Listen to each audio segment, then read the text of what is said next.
Hey YouTube, it's Ty. Late for my live stream again. 15 minutes late. Let me close some tabs and move some tabs around and get to my channel so that I can see the comments coming in on the stream. Hope that everybody's having a great Sunday. Let's see here. The channel. Give me just a second. Let's see here.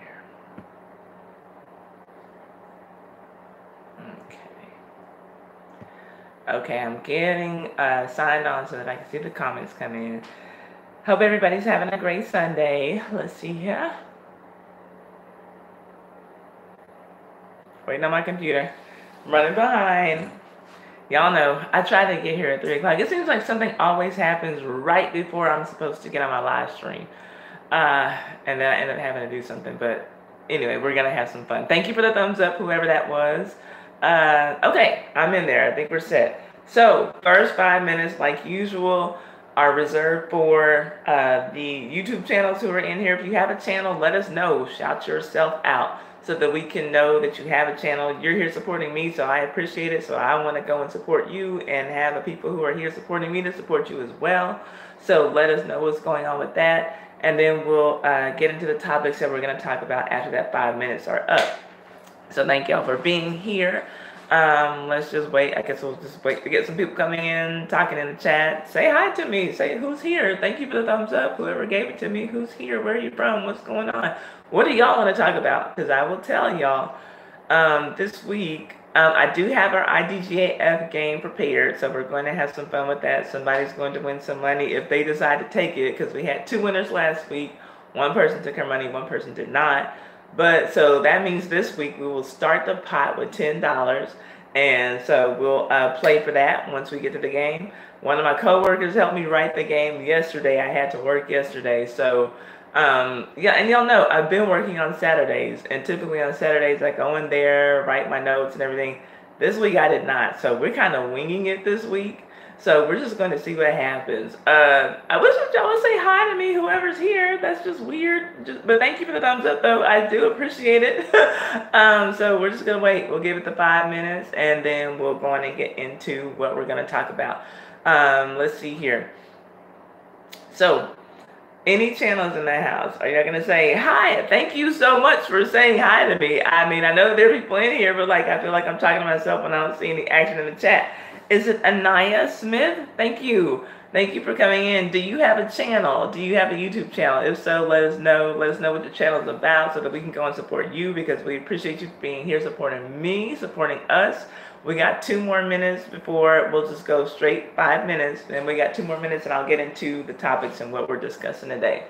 Again, I started my stream 15 minutes late. Shame on me. But it just seems like something always comes up. Oh, you're on holiday. So your brother got a minute. So brother got a minute. So you're here to support. Thank you. How are you enjoying your holiday, Wolverine? I appreciate you being here. Thank you for saying hello. Thank you for saying something. But okay, so Wolverine Scratch, I know has a channel, and if you all are into Marvel figurines, then go and check out his channel. He will. Thank you for the second thumbs up, whoever that was. Turkey, Istanbul. You're in Turkey for your holiday? Well, that sounds nice. Are you visiting? You're visiting family, I guess. I think that you told me that that's where your family's from. I'm not sure, but anyway, okay. So yeah, thank you for being here. I appreciate it. A minute to go, and if there are any other YouTube channels that I see come in, I will go on and introduce you and let everybody know what you're up to. Tammy is here. If you like books, please check out Tammy's channel. She owns a bookstore, and she sells her books through her Etsy store, so she'll give you the synopsis of what's going on and tell you about her books. She does makeup reviews as well, so check her out. She's on her way to 2,000 supporters, so check her out as well. And we got to get her 4,000 watch hours so she can go on and get monetized for her channel. We got 30 seconds to see if there are any more channels who come in. We can do our channel introductions, but you all know, as long as I'm streaming, just keep that going. If you have a channel and you want to tell us about something that's awesome on your channel, then please let us know so that we can support the people who support us. I appreciate it. And thank you for the thumbs up. Everybody who gave me a thumbs up, I appreciate that. It looks like I got 3 people watching, 3 thumbs up. I'll call it 100%. Say it's a win. So, Here we go. The 5 minutes are up. Tammy, you're my only admin in the house, so if you will you please let people know as they come in that if they have a channel, that they can feel free to promote their channels in this live stream.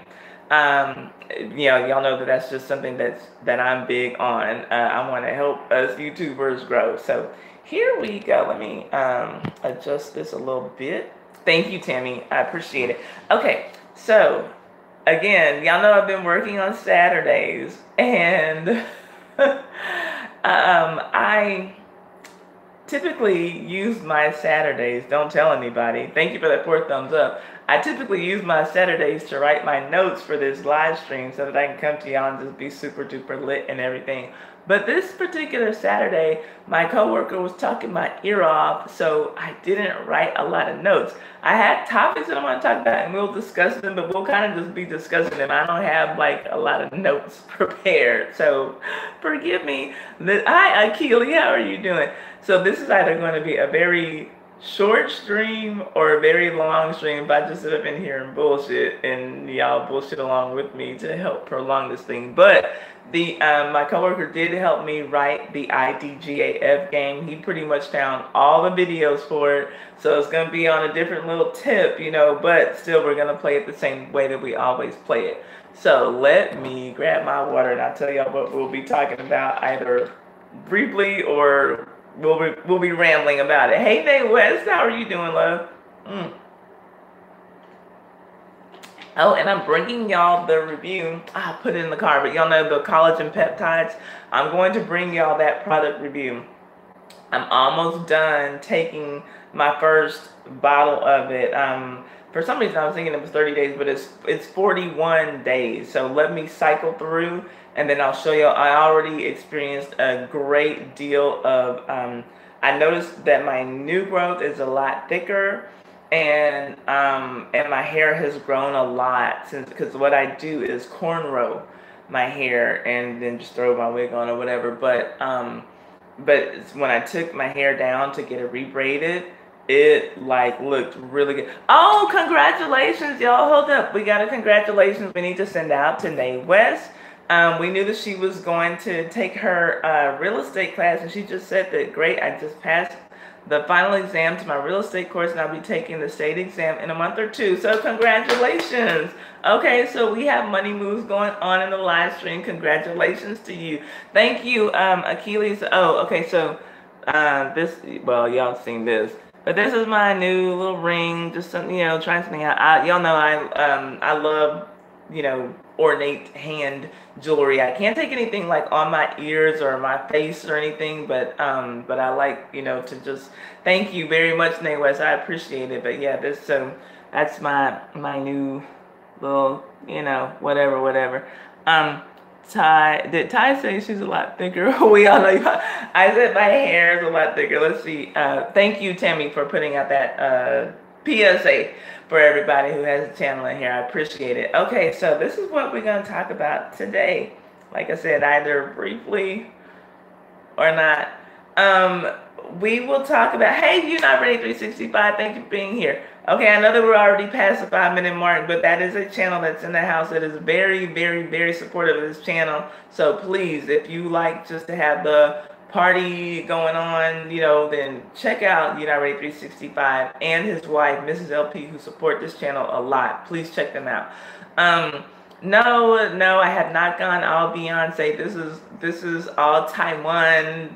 Before Beyonce was a thing, this was my thing. So we're not going to give anybody any credit. I know y'all love y'all some Beyonce, but no, this is how I've been doing it for quite a minute. But we're going to talk about the Nipsey Hussle Memorial. Even though I did not know him, but a lot of you all did. And I knew that I knew that people who were in my live stream would know him. So, the rest in peace that we did for him was definitely a little bit different from what I usually do because I did not know the man. So pretty much y'all gave me all the information on him that I,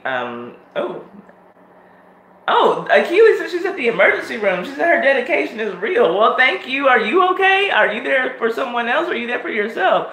Are you dying? Well, thank you for being here.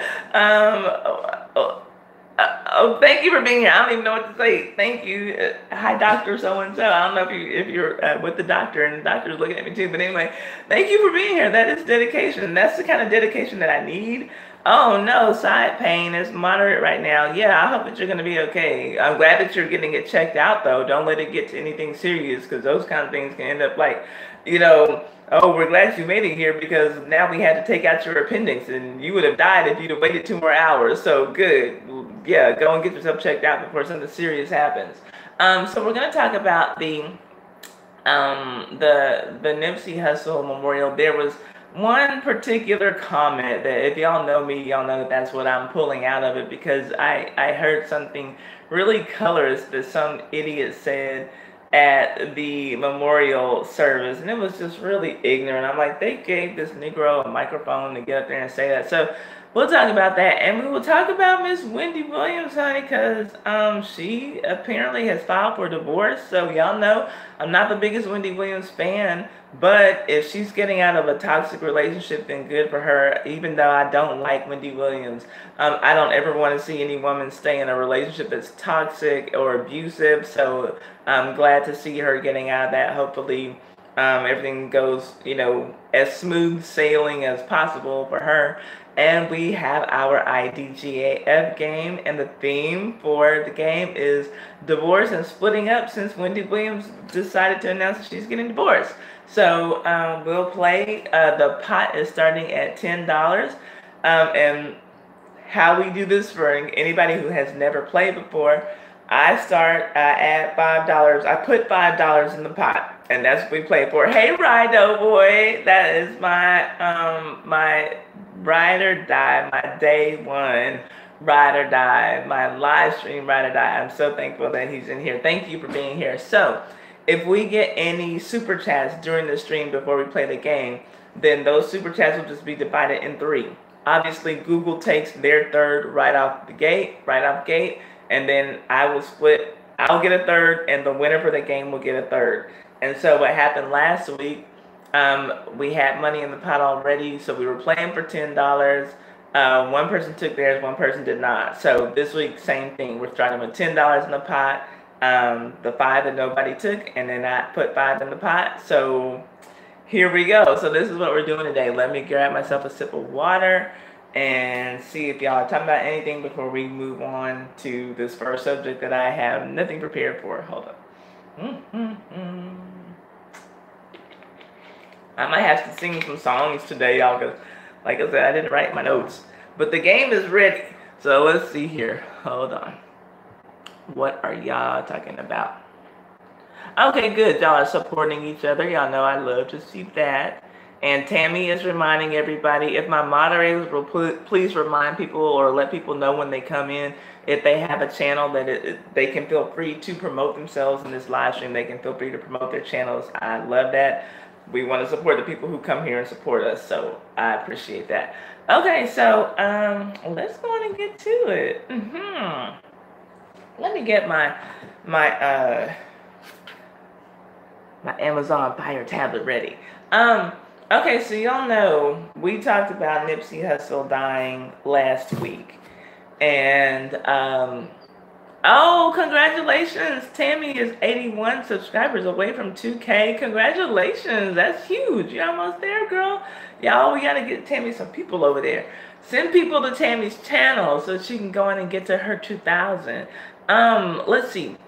We talked about Nipsey Hussle last week. Y'all know I did not know who he was, but I saw that his death was impacting a lot of people in a really great way. I know that a lot of you knew who he was, knew his music. I still have not heard not one Nipsey Hussle song, so I understand just from seeing and from hearing that clearly his life had quite an impact on a lot of people, and from what I could see, just the clips that I saw of the public memorial service that was held for him in Los Angeles, woo, there are a lot of people who loved and respected him and whose lives he touched. They're naming some square in Los Angeles after him. So, Yeah, Nate West. That's kind of what it seems like. Nate West says he was more business than music. I listened to his album, wasn't bad, but not my kind of music. Okay, okay. Oh, yeah. Right up. I think that you were the one who commented last week that you maybe had downloaded some music that you were going to listen to, or I think that it was you. If I'm wrong, correct me. So let me. What I unfortunately, because I didn't know him and I didn't really feel that emotional connection that a lot of people felt with his death, there was a clip that I saw from the memorial service, and I saw some rapper named YG's name trending. I don't know who YG is. So he got up and spoke at Nipsey Hussle's funeral, and there was just this cringe-worthy clip of him talking about how he was talking to his nigga Nipsey about how they both got these pretty light-skinned daughters. And I'm like, okay. And I've seen another YouTuber talk about how this particular rapper, again, who I don't know, YG, are y'all familiar with him? Let me know. Type of 1 if you know who YG is. Type of 2 if you do not know who YG is. Apparently he has lyrics talking about, you know, fucking red bones and how he doesn't like black bitches, talking about dark-skinned women or whatever. So, you know, just some more of that bullshit. But why, you know, it just amazes and disgusts me at the same time, the way that these people fetishize mixed children. Yeah, Nay West, I agree, and I will read that comment. So anyway, well, let me see, because I have not, like I said, he had a big hit called My N-Word. No, wow, really, Right Up Boy? Okay, so yeah, we're dealing with a real poet here, YG. Okay, so according to Right Up Boy, he said he had a big hit called My Nigga, I guess. He said N-word, so yeah. So I guess I won't be going to find his music. But let me see, because like I said, I didn't do my research, and so y'all know I just got in the habit of sending myself the clips to my Twitter that I wanted to use to talk about on here. So I'm going to see if I can find YG. It looks like it will come up because I see YG light skin and YG colorism when I look it up. So let me see if there's a video so that I can show y'all, so y'all can hear for yourselves what he said and how he said it. Let's see here. Okay. Let me go to the latest. There's nothing popping up under videos, so I might need to go under YG colorism. Let's see. Okay, looks like this is going to be it. So let's. Okay. Like I was having conversations with them about, I'm like, look, bro, we got some light skinned, pretty girls we gotta raise. We in trouble, my niggas. What we gonna do? You know what I'm saying? Trying to make. Okay, so this is at a memorial service. I don't know why he feels it's appropriate to even be using the N-word, but we got some light-skinned, pretty girls we trying to raise. You know, we gonna be in some trouble, my nigga. Like, really? Cringeworthy. So again, I don't know who the fuck this guy is. Did y'all? Okay, let me see. I asked y'all to type a 1 if y'all know who he is. Type a 2 if you do not know who he is. Does anybody know who the fuck this guy is? Because of course, I'm going to throw out the suggestion to not support this guy. Is everything turning to colorism? I don't know. Animation's real. I don't think that necessarily everything is turning to colorism, but there are certainly a lot of colorist statements being made out there, and it seems like, I mean, frankly, a lot of black men just cannot help themselves from being colorists. And I know that there are black women who are colorists too, and I don't have a problem calling anybody out, but to me it's a really disgusting thing that I think that the black community, if you can say there is a black community, doesn't like to address. I don't think that we want to like expose ourselves and put ourselves on Front Street. But yeah, there are a lot of colorist issues. Is everything turning to colorism? No, I don't think that everything is. But are there a lot of people speaking some ignorant colorist shit out there? Yeah, there are. And as long as nobody's standing up saying anything about it, it's going to continue to be. What I wanted to do last week, and I checked with my sister, and she said that I was stretching. I called my sister last week before I did my live stream, right after I hopped off my other live stream, actually last Sunday, and I told her, as far as the Kodak Black thing was concerned, the way that he was, we talked about him being all ignorant with his statements coming at Lauren London. But now there's a problem. Now it's a big enough problem for it to be trending that he needs to be canceled, when Kodak Black has been a whole colorist fuckboy mess out here in these streets for a while. Black women have been calling out Kodak Black for quite some time, and the video that I would have done would have been almost exactly like the Cardi B video that I did, because black women have been saying, this little Negro is a problem. I don't really, I mean, I like African American women, but I don't like, my own skin tone. So like, hey, Deshaun on the track. So, she's gonna have to be lighter than me. I don't really fuck with them black girls, So there was that. And he said things like that on more than one occasion. We talked about him trolling Young M.A., the gay rapper, talking about how, he doesn't understand how she doesn't want to be penetrated, amongst many other things that he said. What else with Kodak Black? Because there's been a few things. Oh, yeah. Let's talk about his up-and-coming sexual assault case against a teenager. But none of that was any kind of reason to cancel him. But now, since he has dishonored Nipsey Hussle and his biracial, girlfriend, his biracial baby mama, now we can have T.I. coming out and Tank coming out, and who was the other rapper who checked him? And now radio stations in LA not gonna play him. But black women have been saying that this fuckboy is a whole colorist ass mess for months, for over a year, but now it's a fucking problem. So yeah, it's some shit going on. I was going to make a video along those lines, and my sister felt like it was probably stretched, but I've seen since then that at least 2 YouTubers made videos that almost were going to be verbatim what I was going to say concerning Kodak Black.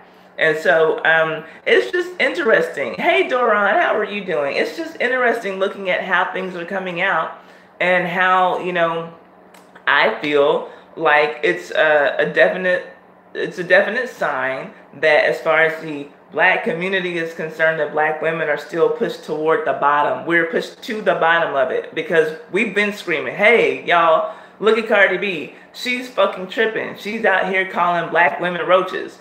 Hey, y'all, look at Kodak Black. He's out here saying, that he prefers light-skinned women over dark-skinned women. And guess what? There are lots of black women who prefer light-skinned men and white men over black men, but they're not out here making public statements about it. That's the difference. Animation's real. I can like whoever the fuck I like, but that doesn't mean I have to get out here and disrespect black men. I don't have to get out here and say, well, you know what, man, these white men, boy, let me tell you something, they really have it going on. You sisters need to leave these black men alone. Or, hey, I just don't like black men, that's just not my thing. That comes across as disrespectful as fuck. I can be with whoever I'm going to be with, without having to drag black men into it and to diss my own male counterpart. That's what I'm saying. So, miss me with the whole, oh, y'all are just making everything come. No. Black women are not here disrespecting black men to the scale that black men are out here disrespecting black women. Fuck all of that. So let me see what you have to say about that, and then I'll, and yeah. So y'all saw the video of YG. Why the fuck do we have to talk about the skin tone of your daughters at at a memorial ceremony, my nigga. Like, and why are we doing this on a televised public memorial ceremony? Why are we calling this dead man my nigga at a fucking memorial service, for this man who touched so many people's lives? That was some of the most ignorant shit that I've seen, I guess, since I saw Kodak Black's video just last week. So I'm getting, yeah. So there is a lot of colorist shit going on because there's a lot of colorist motherfuckers out here. So let me see what y'all have to say about this. And we'll move on because I'm not trying to get my blood pressure up over these people who are not going to change and who don't want to change. Let's see here. Let's see. Nayway says watching Lauren London at the funeral and listening to her speech was what, and listening to her speech, what is the first time, I guess you're saying it's the first time I cried about everything, because when you strip everything down, kids lost a father and she lost the love of her life. Yeah, that's true. And for them, it is a sad, definitely, like, beyond a sad occasion, and like I said, this was, the mother of his children. To my knowledge, they were not married to each other, but this is the mother of his children. This is, I guess they, if he had lived, they probably would have ended up getting married at some point down the line, or maybe not, maybe they just would have been that couple who kind of lived together as soulmates, and we're gonna make it work, and this is what we are. Everybody, marriage isn't for everybody. I don't know how they were going to do it or what they would have done had his life not been cut short the way that it had been, which I hate. It's horrible. So yeah, it is sad. But I cannot help but notice how people are reacting to things, and this is why, for me, I've never felt like, I don't feel like there's a black community. I feel like there are times when black people rally around and support black men, but until I see black women getting that kind of respect and that kind of support from black people as a whole, there will never be a black community in my mind. But let's see here. Okay, so Right Up Boy tells me that this clown had a hit called My N-Word. Enough said, like you said. I agree, Right Up Boy. Keely said he's so pathetic. I agree. Nay West said that comment was so immature. I agree. I mean, like, what is the... Why we got these light-skinned pretty daughters? And if the picture that I saw of this guy's baby... if that's what I saw, the baby was light, but it wasn't that cute. Like, let me just be, all babies are not cute. All puppies are not cute. All, like, some of us are average people, and the baby's not ugly. Some babies are ugly. Some grown-ass people are ugly. Some babies are ugly, and they grow into their features, and then they're cute when they turn toddlers or teenagers or grown people. It took me, I was in my 20s when I finally grew into what I felt was, somewhat pretty. And I'm not even like saying that I'm, up there like on no Janet Jackson level or anything now, but I'm saying, the baby was, it was a baby, it was a light-skinned baby. And so for some people, though, that's all that it takes. If the baby's light-skinned with good hair, good wavy hair, then it's cute. That baby was like, I wouldn't have called it cute. If I was been in the presence of the baby that I saw that I believe is this man's baby, I would say, what a precious child. All children are precious. So, let's see here. Let's see here.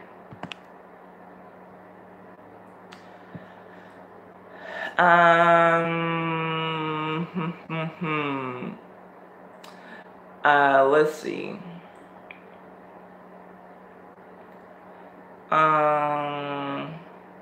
Didn't think that was colorist when preference is considered. What do you mean animation's real? What was not colorist? Because now I know that your comment is old at this point, but what was not colorist?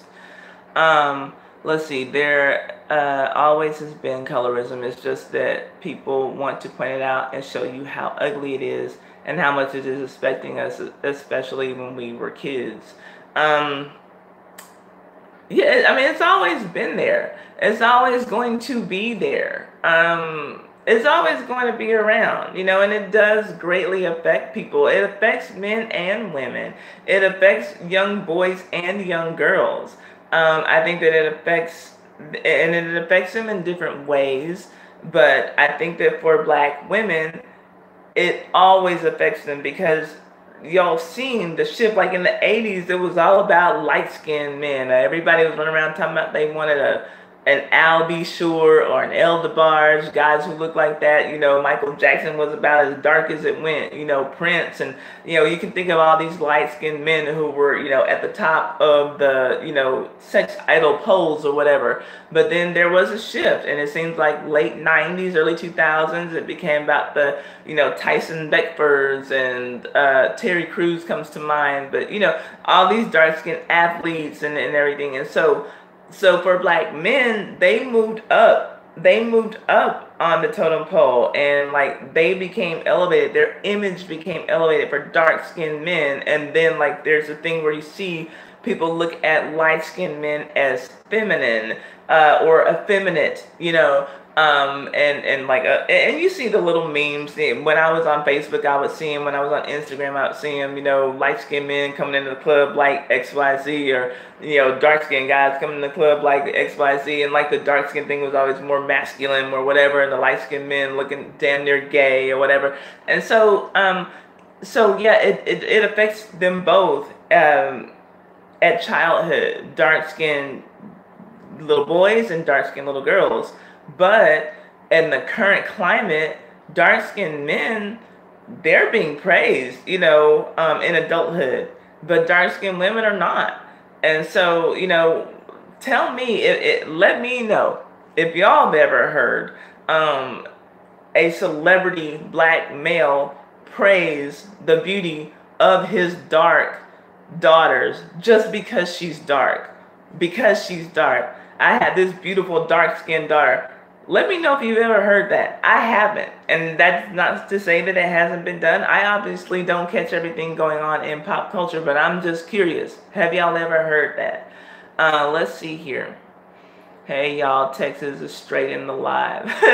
Yes, it's Texas live stream. At least with me in animations. I think there might be another Texas person here. I know I told her. She said she would tune in. So we'll see if my homegirl tunes in. Let's see here. Deshaun, track came in the house. Right away says you can have a preference, but you don't have to hit people over the head with it. Exactly. That's what I'm saying.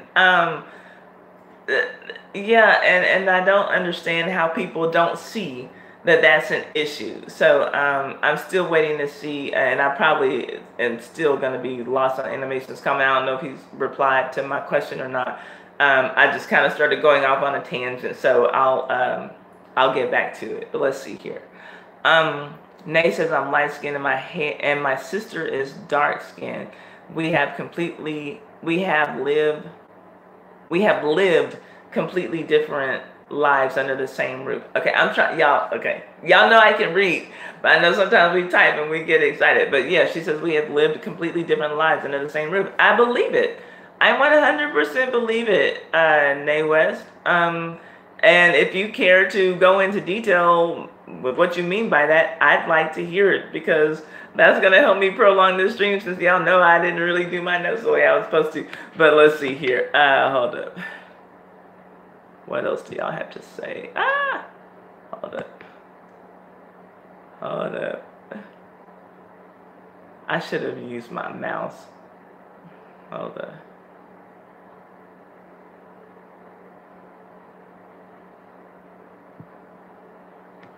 Okay.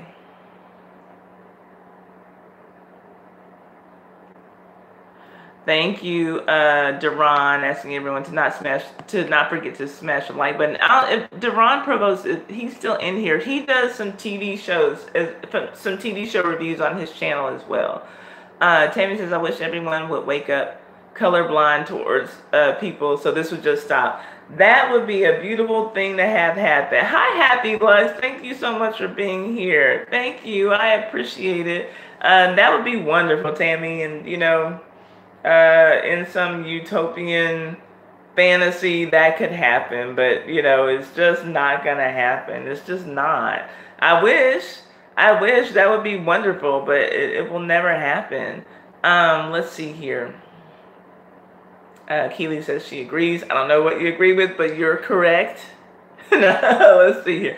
There are enough people to like and dislike based on personalities, let alone color. Exactly. Hey, you know, and it would be great if that's all that we looked at was personality, but we are all visual creatures, and the first thing that we see is this outer shell, and everyone to some degree judges someone or some type of people based on something exterior, maybe not necessarily their race or nationality or the color of their skin, you know, and maybe not necessarily just something that's a physical thing, but based on the amount of education they have, based on the amount of money they make, based on the car they drive, based on the neighborhood that they live in, those types of things. We're always going to find something to judge someone about. Everyone may not be racist, but everyone has some type of prejudice that we just kind of look at, you know, without knowing someone, but we see this thing and like, oh, that's not good, you know, oh,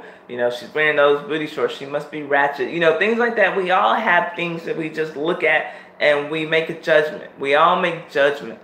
That's kind of like what the theme of that movie Crash, you know, theirs was all kind of based on race and nationality, but we all have these things that, you know, we look at and we see and we know I don't want to be associated with that. It's not right to me for whatever reason. For whatever reason. Let's see here. Wolverine says I'm going to chill with the family. Oh, okay, Wolverine already left, so I didn't get to say goodbye to Wolverine, but thank you for being here. I don't know if you're still in here. You're probably already gone. Hi, Lady B. Thank you for coming in. So we're just having a discussion about the colorist remark that was made at Nipsey Hussle's funeral, and I'm just kind of reading the comments right now, but so let me see, just in case we're back at double digits. So for anybody who didn't see, this is what we're talking about.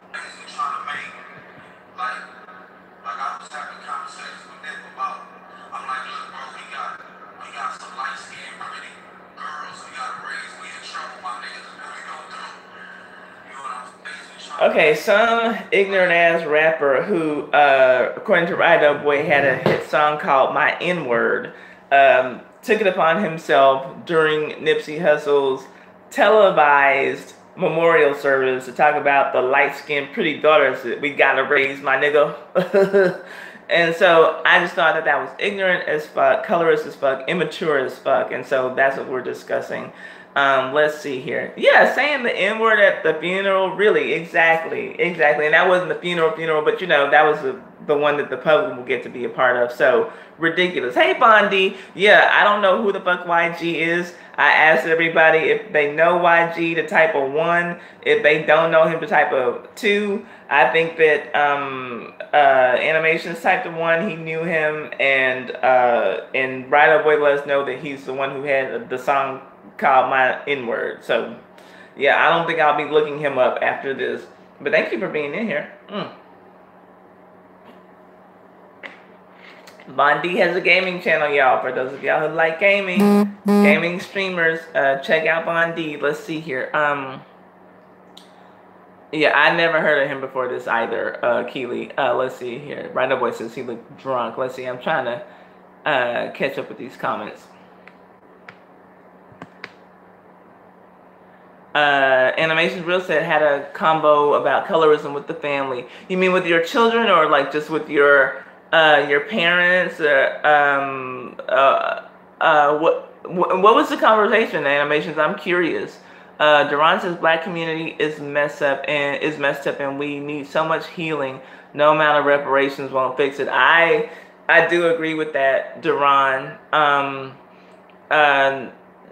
I do agree with that, and I kind of feel like reparations, that the idea of it is far-fetched. But I kind of also feel like if we got them, we don't have a collective plan as to what to do with them. So I kind of feel like there would be a situation where some people would end up in a better position, and I feel like some people, just like with any other group of people, I feel like some people would end up exactly where they are, potentially worse off. You know, I kind of feel like some people would make investments. I feel like some people go and do dumb things like get cars and, you know, spend their money on shit that's not going to, you know, bring them any more money in. It would be interesting to see what would happen. I don't think it's ever going to happen. Hi Spammy, how are you doing, y'all? Spammy's over there killing it on her channel. If you're not already subscribed to Spammy, I get notifications for Spammy all the time, but I'm always at work when she's streaming or preparing for my own fucking stream, which I didn't prepare for my own stream yesterday, but I was at work, basically getting my ear talked off. But y'all, Spammy's amazing and she's beautiful. Y'all check her out if you're not already looking at her channel. We love Spammy here. Spammy used to be the after party for this stream, but she is taking off like a beautiful bird and is flying on her own, and she's doing great over there. So please check her out. Let's see here. They only rally around Beyonce, Ty. Okay, speak the truth. Speak a word. Naywest, let's see here. Let's see. What are y'all saying? Kodak is a baby, aka man child. He is, Duran. I 100% agree. He's a fucking fool, is what he is. He's a fucking clown, and I'm waiting to see the outcome of this what do you call it? This case that he has, this sexual assault case that he has against a teenager, and I hope that he has to go and serve some time so we can just stop hearing from his little ignorant ass. Let's see. Oh, Nayla said judging the baby. Can't say I'm not judging, but I'm judging. I don't know. Anyway, let's see. Animation said his child is light skinned. Where's the colorism? Animations. Okay, I don't know. Like, are you being serious with me now? What is the point of mentioning the skin tone of his child?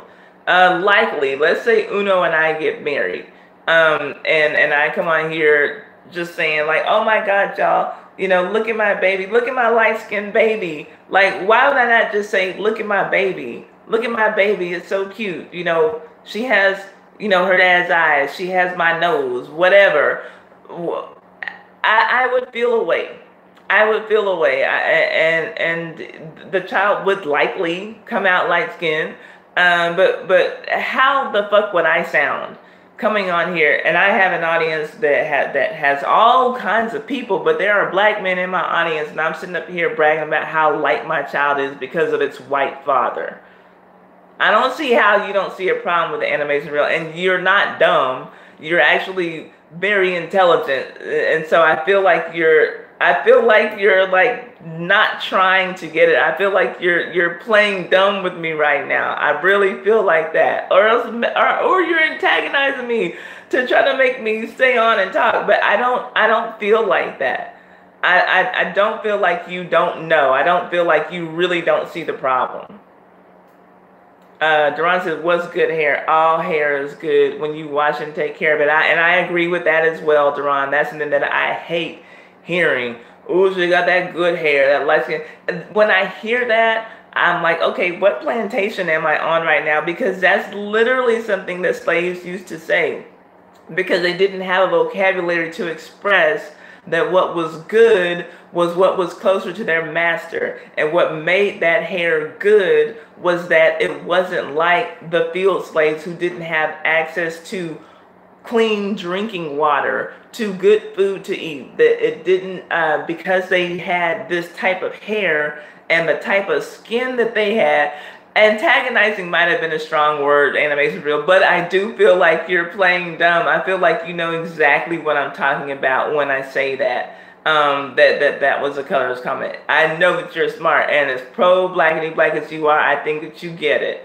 So I won't say antagonizing me. Like, I mean, I'm not to the point where I'm like block animations real or anything like that, but I think that you understand more than you are letting on that you understand. I'm gonna say it like that, and I mean that.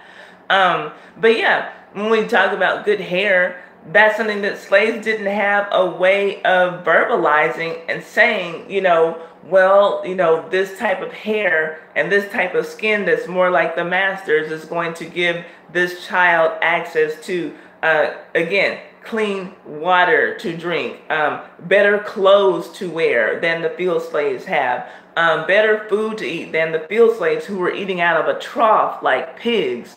Is going to give them possibly access to an education that field slaves aren't allowed to have because they'll be beat to death for reading. So when I hear people say good hair, and like my hair is, and I'm going to show y'all because I'm going to do the review on the collagen peptides. I don't know if Nia is in here. She said that she was going to come, but I showed her the pictures of my hair when I took it down from braiding. And it's like, it went from about here to about here, like on the collagen peptides, and it's coarse 4C hair, and it shrinks up, the shrinkage is real, but when I let it down, it's down to my titties. It's damn near bra strap length hair. And so, yeah, it grows quickly. It's washed, it's clean. Right now it's braided up under here, under this wig, that's what I like to do. But, yeah, it's hair. Yeah. 4C gang, exactly. Let's see here. Let's see. What are y'all saying? What are y'all saying?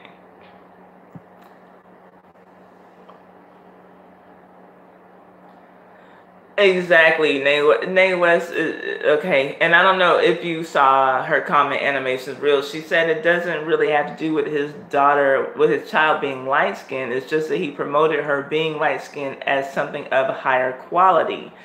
And do you think, and I want you to answer me honestly if you're still in here, Animations Real, had he had a dark-skinned daughter, would he have brought up her skin tone? Oh man, my nigga, you got a pretty light-skinned daughter to raise, and I got a pretty dark-skinned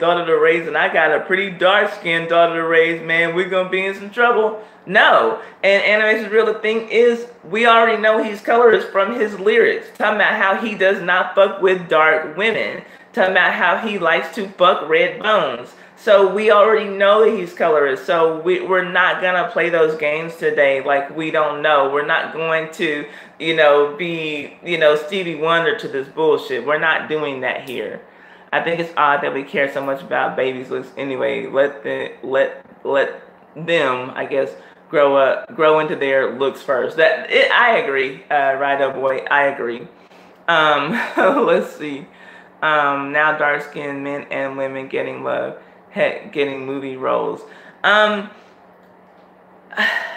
think that it's happening for dark-skinned women finally, but slowly.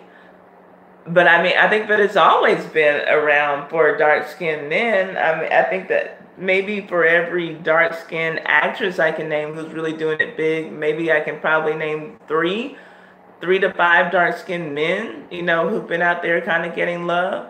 Or even if I can't name them, I can tell you that they exist. Y'all know I'm not a big movie person, but let's see.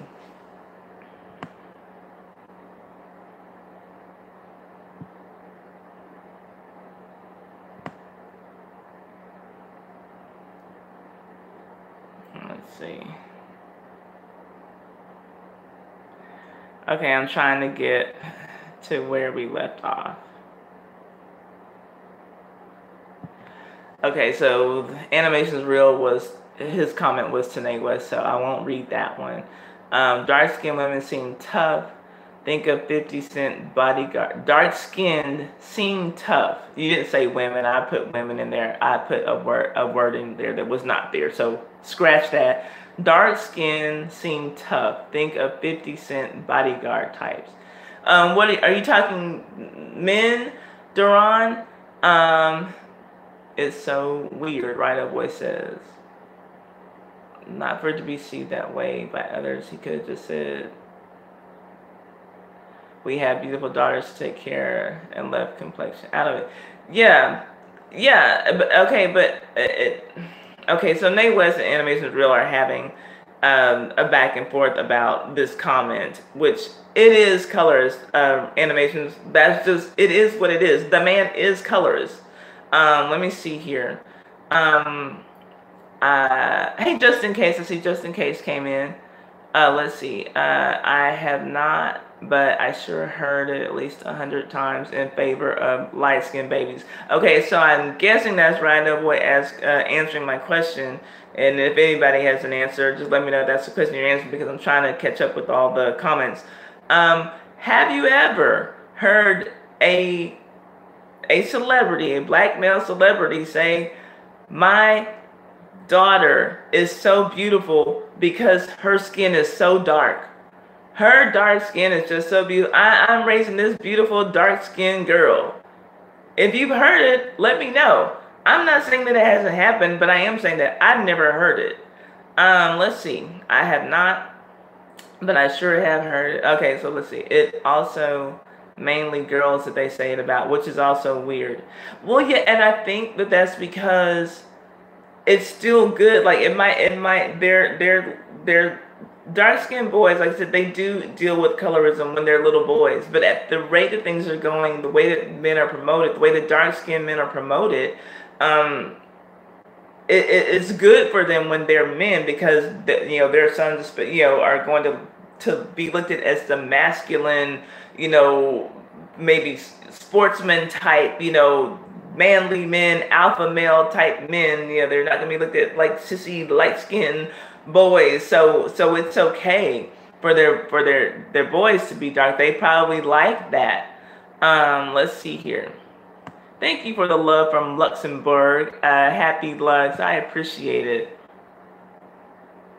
I do think that this would be a good call-in topic, Animations Real. I agree with you, because I would love to be having a conversation with you, rather, because I'm glad that you're still here, by the way, because I don't want to feel like I'm just beating up on you and fuck, Animations Real, get the fuck out of here with your bullshit. And, yeah, I don't want it to feel like that. I would much rather actually this particular thing be a back and forth. I would like to hear what it is that you have to say, because I know that you can't type all of your comments out in the chat, and so I would like for you to be able to verbalize what it is you have to say. And we'll probably still not agree at the end of the day. We probably still wouldn't, but I just do feel like we kind of are able to come to an understanding a little bit better when we're talking, because I feel like I'm talking at you, but it's only because I'm the one on the live stream and you're in the chat, but I'm trying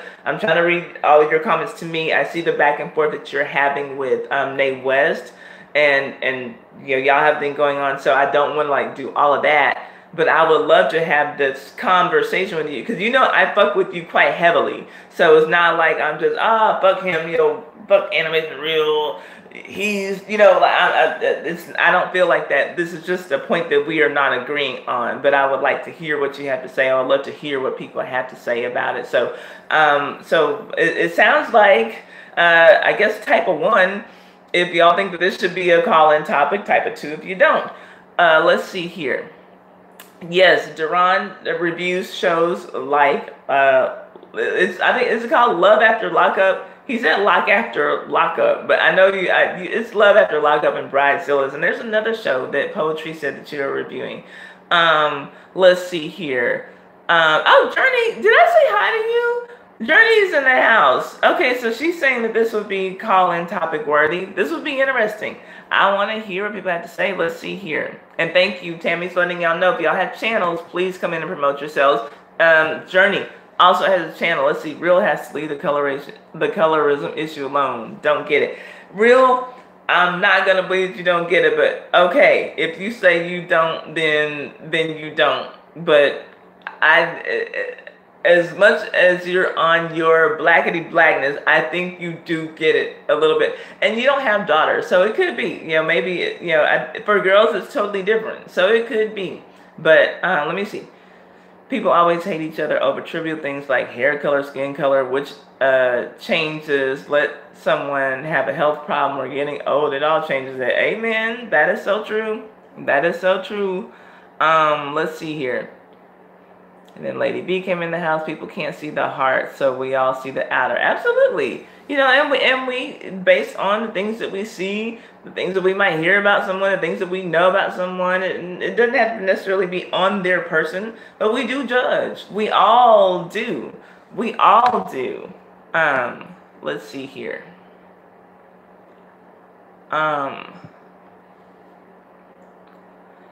Yeah, Duran saying the N-word at the funeral, really? I mean, like, that was just some tacky shit, and I don't care whether you think what he said was colorist or not. If you think that it was appropriate for him to say the N-word at a memorial service, at a televised memorial service, get out of here.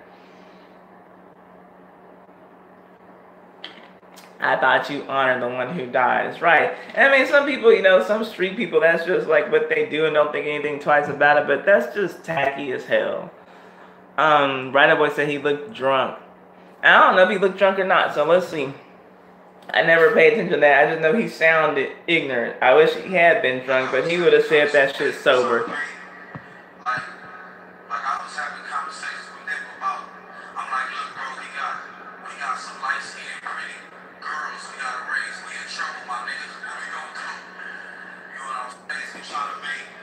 We in trouble, my nigga. What we gonna do? Hopefully you go and get some etiquette lessons so your daughter will learn to not use the N-word at people's funerals when she becomes a young woman. Let's see here. Achilles says she never heard of him before this. I never heard of him either. Duran said, this is why I can't get mad when other races make jokes and talk stuff about us, because we do it to ourselves. You know, and I can understand that argument. I can understand that. I still don't think that other people should either. But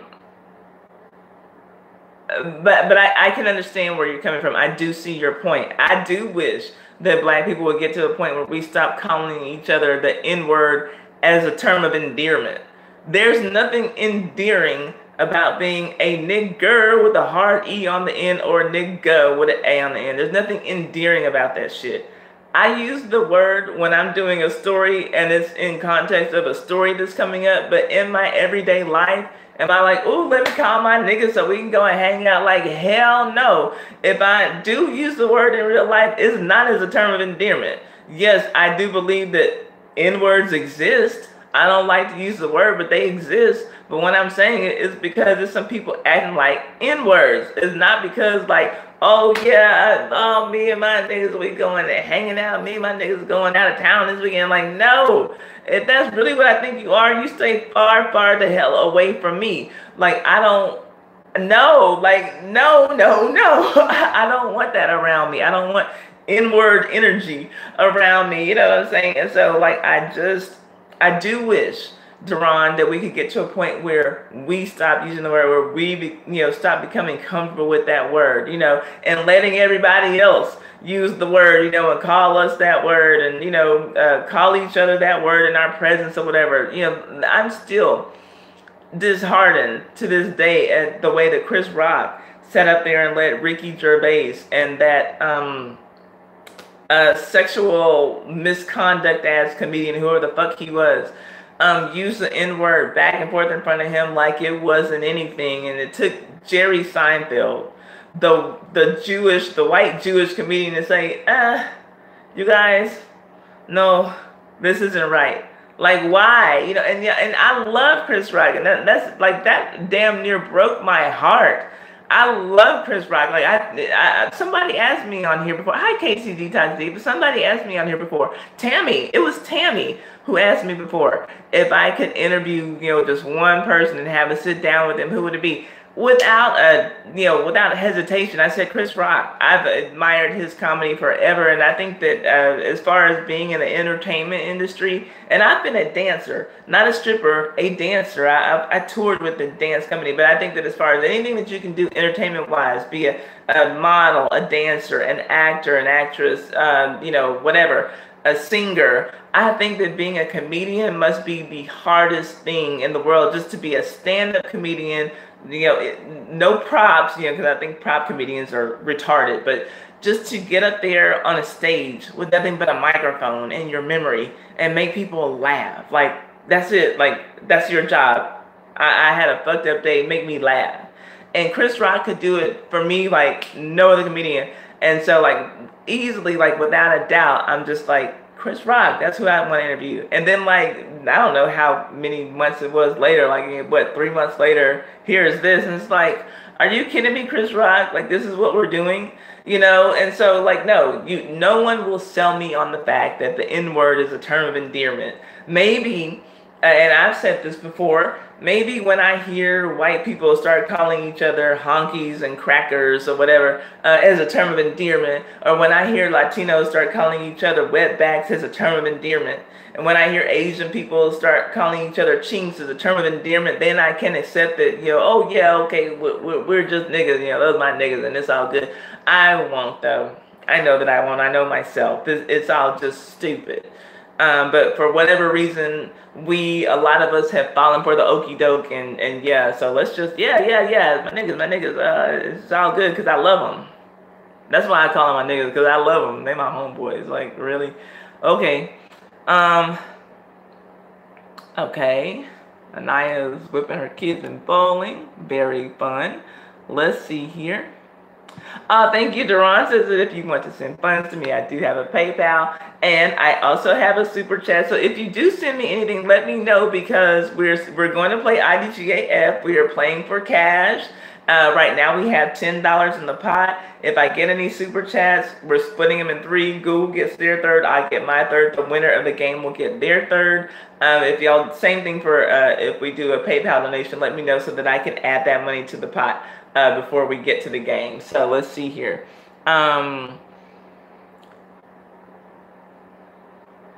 I agree. Look at my adorable baby would be perfectly normal. Yeah, like, I'm not going to be coming on here. Oh my God, look at my daughter with her green eyes and her curly hair and her light skin. Like, she's so pretty. Look at my light skinned baby.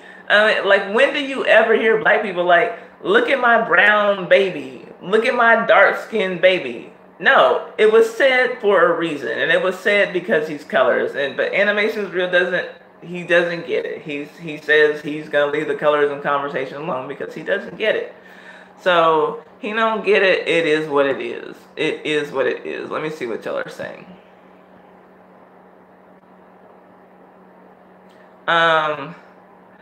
Journey says, if you did that with your light-skinned babies, all of your stances on colorism would lose its validity because it would be against everything you told us you felt about it. Absolutely, absolutely, Journey. It would.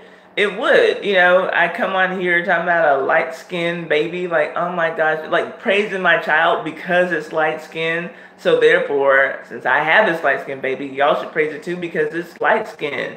So it's like, it's Black 2.0. It's the new and improved Black. Like, no, that would be a fucking problem. And I wouldn't expect anybody to watch another one of my colorism videos ever.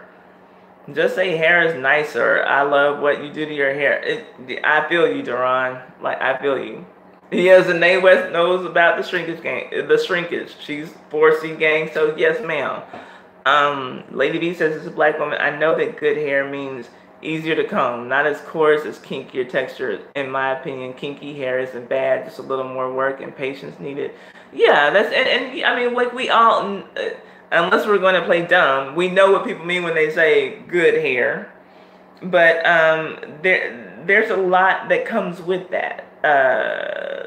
There's a lot of connotations behind that. And so I just don't use it. It's ignorant as fuck. It's just as ignorant as the whole light skin thing to me. Let me see. Hold on. I'm trying to get to these comments, y'all. I'm trying. Hold on. Duran says, lady, rough hair is sexy. You need a strong man to run your hair or brush. And see, and Duran, I know he's not being ugly because he says that all hair is beautiful, but he calls it rough. Like, that don't make it sound good. Like, it can still be 4C and not be rough. But I know what you're saying. But it's just like, there's definitely, I think, even a conversation that needs to be had, colorism aside, about texturism. Because we do still have the whole, you know, we have a lot of things going on. Let me see here. Oh, good. Tammy's to her treadmill for the day. Don't know. We are talking about YG as far as his lyrics, why he can't. Don't know. Don't know. We're talking about YG as far as his lyrics. Why can't he say that though? Why can't he say what the animation is real? What it animation? I feel like you're playing dumb with me for real. Are you talking about what he's saying in his songs, or what he said at the, or what he said at the memorial service? I mean, he can say whatever he wants to say. He can, but I can also sit here and analyze it for what I truly believe it is. Yeah. So, I mean, yeah, we can all say whatever we want to say. He's already thinking about men coming after his daughter. That's kind of weird. It is kind of weird. It is. It is. I don't have any children, so maybe it's not as weird. I don't know what was going through my father's head, but I doubt that as a baby. Hey, poetry. I doubt that as a 2-month-old, he's thinking about having to lock me up because I'm cute. Let's see here. Hold on. What are y'all saying? So yes, poetry's in the house. Y'all know I love me some poetry. Hey, poetry. On a grand scheme of things, there hasn't been many black men or women getting lead roles in movies. I don't know why we always have to compare ourselves to each other. Well, I don't know if that was a comparison. I know. Okay, so just in case saying that, and Duran was saying that that things were getting better. That both dark men and women are getting roles, and I mean, I don't know that was like a comparison, like in any kind of negative way. Just putting it out there that some things are happening and some things are not, but it wasn't meant in any kind of bad way from myself or Duran, so I'm not sure where that came from. Let's see here. Thank you, Tammy, putting out the TSA for everybody who has a channel in here. Animations, I do believe this would be a good call-in stream because I need to talk to you. I need to know what's really going on. Let's see here. I never heard that, but it doesn't mean there aren't black male celebrities that aren't proud of their dark skin, dark complexions. I agree with you, just in case. I think that there might be some out there, but I don't hear. You hear people praising their children just on the strength of being light-skinned, just like we had the video with the football player, all those black football players and their white girlfriends, baby mamas, fiancés, wives, whatever. Here's cheers to more light-skinned babies. Cheers to more light-skinned babies. You hear that. You never hear anyone really, but since it's black men who love talking about their light-skinned children, where are the black men who are just praising their dark-skinned children just on the strength of being dark? They're not praising, these people who are out here praising their light-skinned children, they're not praising their children because they're the best athlete on the field. My light-skinned son is the best baseball player there is. My light-skinned son is the best forward on the basketball team. My light-skinned son is the best one in the debate club. My light-skinned son is valedictorian. They're not praising their kids for being smart, for being anything other than light-skinned. Where are those men who are just praising their children just because they're dark? Oh man, my daughter's so dark. Oh, let me tell you, man, my daughter's so black, man. Let me tell you, it's just the most beautiful thing in the world. When y'all see that, y'all let me know. Because I'd love to do a video on that shit. Like, oh my God, where'd this unicorn come from? I will let you know when I do that. I feel like we need to do that. Being dark-skinned isn't an advantage for a black man or a black woman. I don't know where that's coming from. I disagree, Justin. I think that it's probably not as advantageous,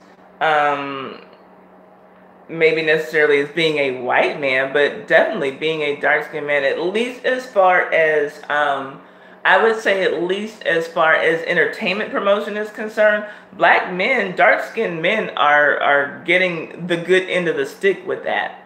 And I don't see it as much for dark-skinned women. And I'd love to see it be, to see dark-skinned women getting the kind of adoration that dark-skinned men get. Everybody lusts after dark-skinned men, and you just don't see that for dark-skinned women, not even from black men, but women of all races.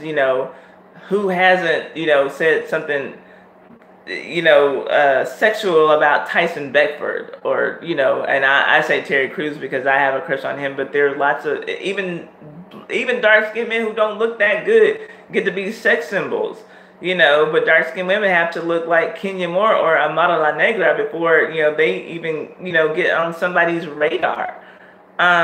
Warning, this combo with my sister, brother, and woman, it got intense. Real has this common effect, apparently. Real, I think it's because I wonder, I don't know how the conversation went, but I feel like you're just acting like you don't see things that exist. I really feel that way. Hi, well, thank you for coming in here. Right away said, looks like that guy YG was on the lane. Never, like I said, I don't know who the fuck this dude is, but thank you for being here, well. He sounds like an uncle who was trying to be smart. Who, the YG, is that what you're saying, Duran? Hold up.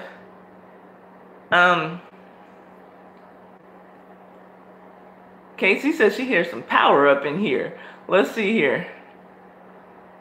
I hope it's coming from me. Journey said, what's crazy is I have a Mexican friend and my grandsons and her grandsons call each other my nigga. Isn't that crazy? Asked me that 7 years ago, I would have said yes, but I hear Asian kids and white kids calling each other my nigga all the time, but it's like, y'all, people just let everybody run wild with that word. We can't own it, so they can say whatever they want to say. Okay, Keely told me I'm catching up with the comments. I hope I still am. I'm trying, y'all. Because, like I said, I didn't prepare the way that I should have for this stream, so I need to read everybody's comments so we can have some content. Let's see. Look at Black Panther. We saw a lot of dark-skinned blacks having a major role. That's true, and that was an anomaly. Hey, A View is a View. Thank you for being here. Y'all know she has a channel. Go to her. Her lives are always lit. Yeah, and that was good, and that was one movie. It was very nice, though. I loved seeing the movie Us and seeing a full black family. That was the first time in my life I'd ever seen a full black family as starring in a horror film. Like, that was phenomenal to me. Casey says, I've been having some major issues with YouTube, my videos being uploaded, so I had to take it down. Put it back up here in a little bit. Okay. YouTube be tripping sometimes. Let's see. Hold up. If I have kids, I would love my kids because I'd be happy to see them grow. Yeah, exactly. Not true. Yes, dark-skinned women are mouth-watering. Animation's real. I agree. But the world does not put that message out there. The world does not.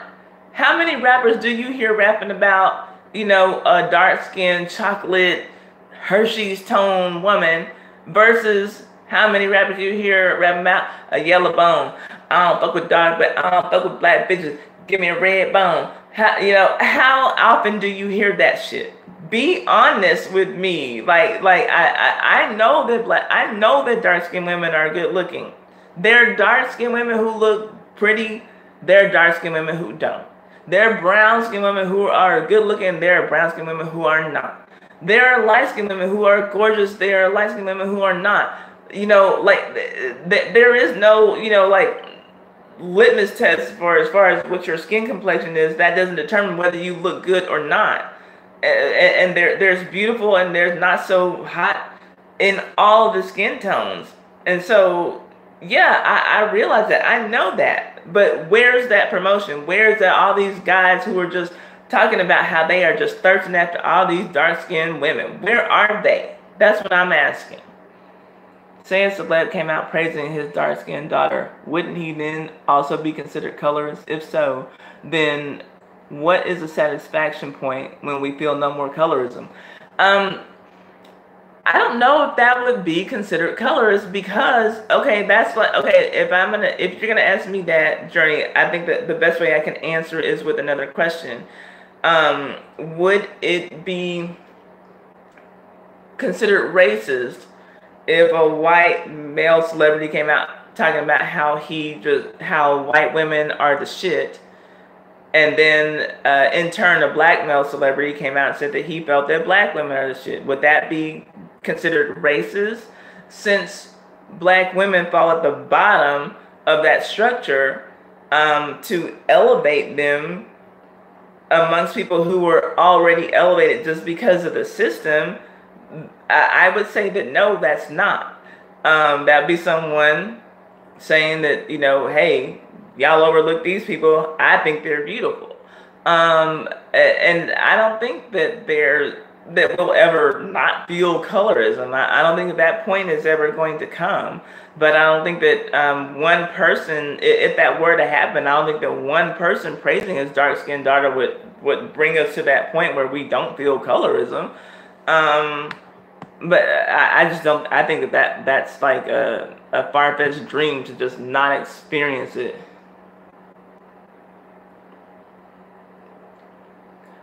Casey, why'd you have to retract your statement? Dark-skinned women, y'all come together and start your own brand, start a revolution.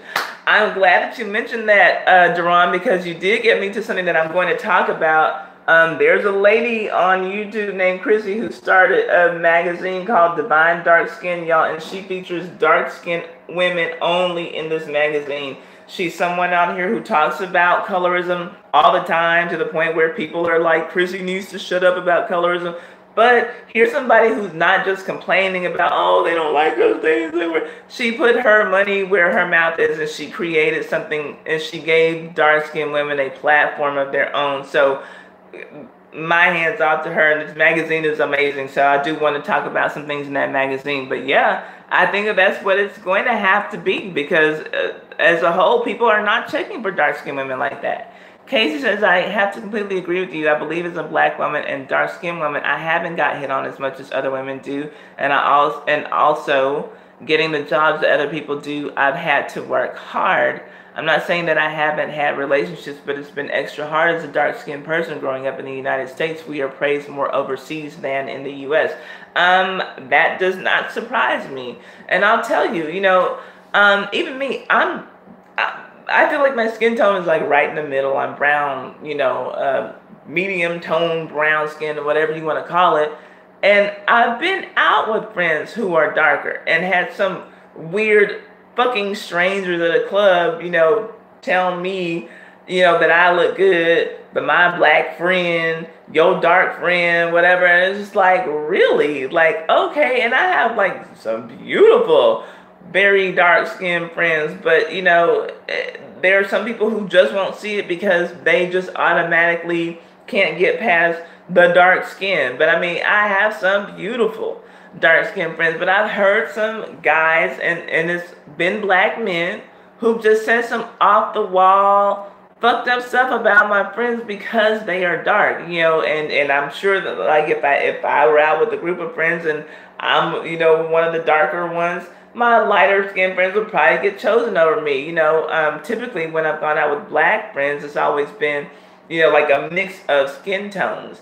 And it does seem like the darkest one in the bunch, has the harder time getting the attention of men for whatever reason. And I feel like all my friends look pretty damn good. So it's no reason for it. Unless we go into a mixed situation, like where, it's like a racially mixed environment, then it seems like we all kind of have a fair chance. But when I'm out with my black friends and and we're in a black environment, then it does show that our darker friends are the ones who probably aren't gonna be the ones who are handing out their numbers as much as the other women. Let's see here. Then again, how often do you hear white women complaining about a yellow bone preference? Where are the white women complaining? They're not, because they are they're like, one of the most preferred groups. So white women aren't going to be complaining. Well, your shade is not the only factor in someone being hot. Hot. There's so much more to it. Yeah, 100%. 100% right, oh boy.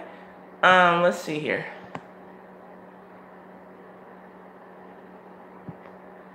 White women arguing with another white woman. Becky, my hair is more blonde than yours. Yeah, never happened. Exactly, right? Real thought Pam was more attractive than Gina. Buffy the Body was in tons of music videos. She's in The Way You Move by a Big Boy. Okay, and yeah, there are always going to be a few exceptions. Animation's real, and the guy I dated in college thought that Pam was far more attractive than Gina. He wasn't checking for Gina at all. He just thought that Pam was bad. To the point, like, I hate watching Martin with him. But I agreed. Pam had it going on. Gina had a big old head, and the ass that she had was all muscle. But like Pam was just she was just there, body, face, all of that. But look at the jokes that got thrown around by Martin. Let's attack how she looks. Let's make it seem like she's ugly. Let's talk about her BDBs, but we're not gonna talk about Pam, who probably had the same texture hair as Gina. We'll just talk about her big head, and that's not the same kind of joke. You can play, dumb on that as well if you want to. I'm not talking about you in particular, Animation Real. I'm just saying.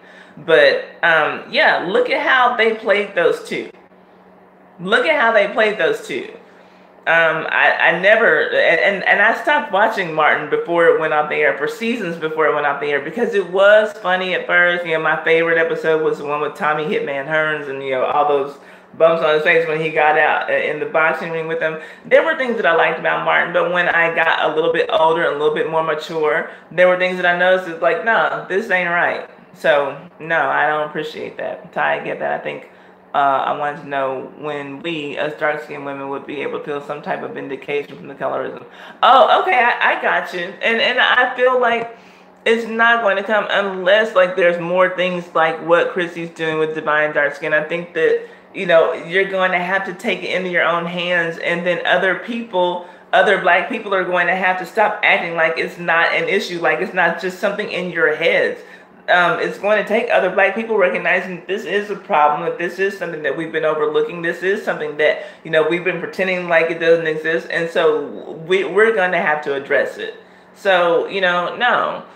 I've never heard a white man say that about white women. If he feels that way, he just goes date someone else and keeps his mouth shut. Exactly. Animation says Chrissy is colors. How so, animation? Well, I can't sit up here and defend that woman. If that's how you feel about her, that's how you feel about her. I don't see how she is, but okay. I disagree. That's all I'll say. Let's see. Pam is hot, even hotter now. She's older. She's kept herself up. That is for sure.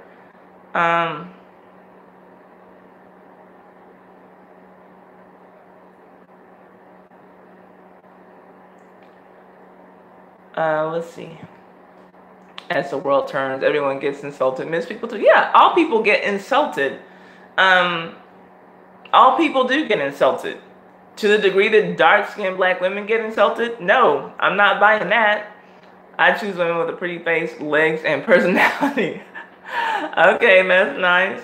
Mixed women are loved by all races. That does seem true. White women are not number one choice. They might not be number one, but they're definitely rated higher than black women. But yeah, they might not be number one. Maybe it is mixed women who are at the very, very top, exotic looking women. But white women are doing better than black women overall. Let's see. White women usually complain about being attacked or complain that they're privileged. So rap video stuff is commercial wise. Well, I don't know what you mean by that. Well. Come on, it's Martin. What does that mean? Martin is my show. A lot of people like Martin. Duran. A lot of white men date Asian women, and some white women are butthurt about that, but for the most part, they don't care. Yeah, because there's other white men, there's other races of men who will choose them if they, for whatever reason, they can't get a white man. It's jokes. Plus, Martin and Pam had a great chemistry. That's why it worked. Plus, Martin and Pam as his wife. Martin had Pam as his wife in Wild Hogs. I don't know what Wild Hogs is. I believe you, but still, those jokes were dirtier than the jokes that he threw at Gina, and they were problematic. I mean, you don't have to agree with me, but that's why I stopped supporting him. That's one of the reasons why I stopped supporting him. I thought black women don't care anyway. Don't care anyway about what, well, if a man loves Becky, we don't want you anyway. I mean, it's strategic to put mixed women in videos. Market-wise, we all love them. I don't know what you're saying black women don't care about. Black women, I think all women care about their promotion and how they're promoted. But no, we should. But I do think that we shouldn't be we should not care about men who don't want us, regardless of their race.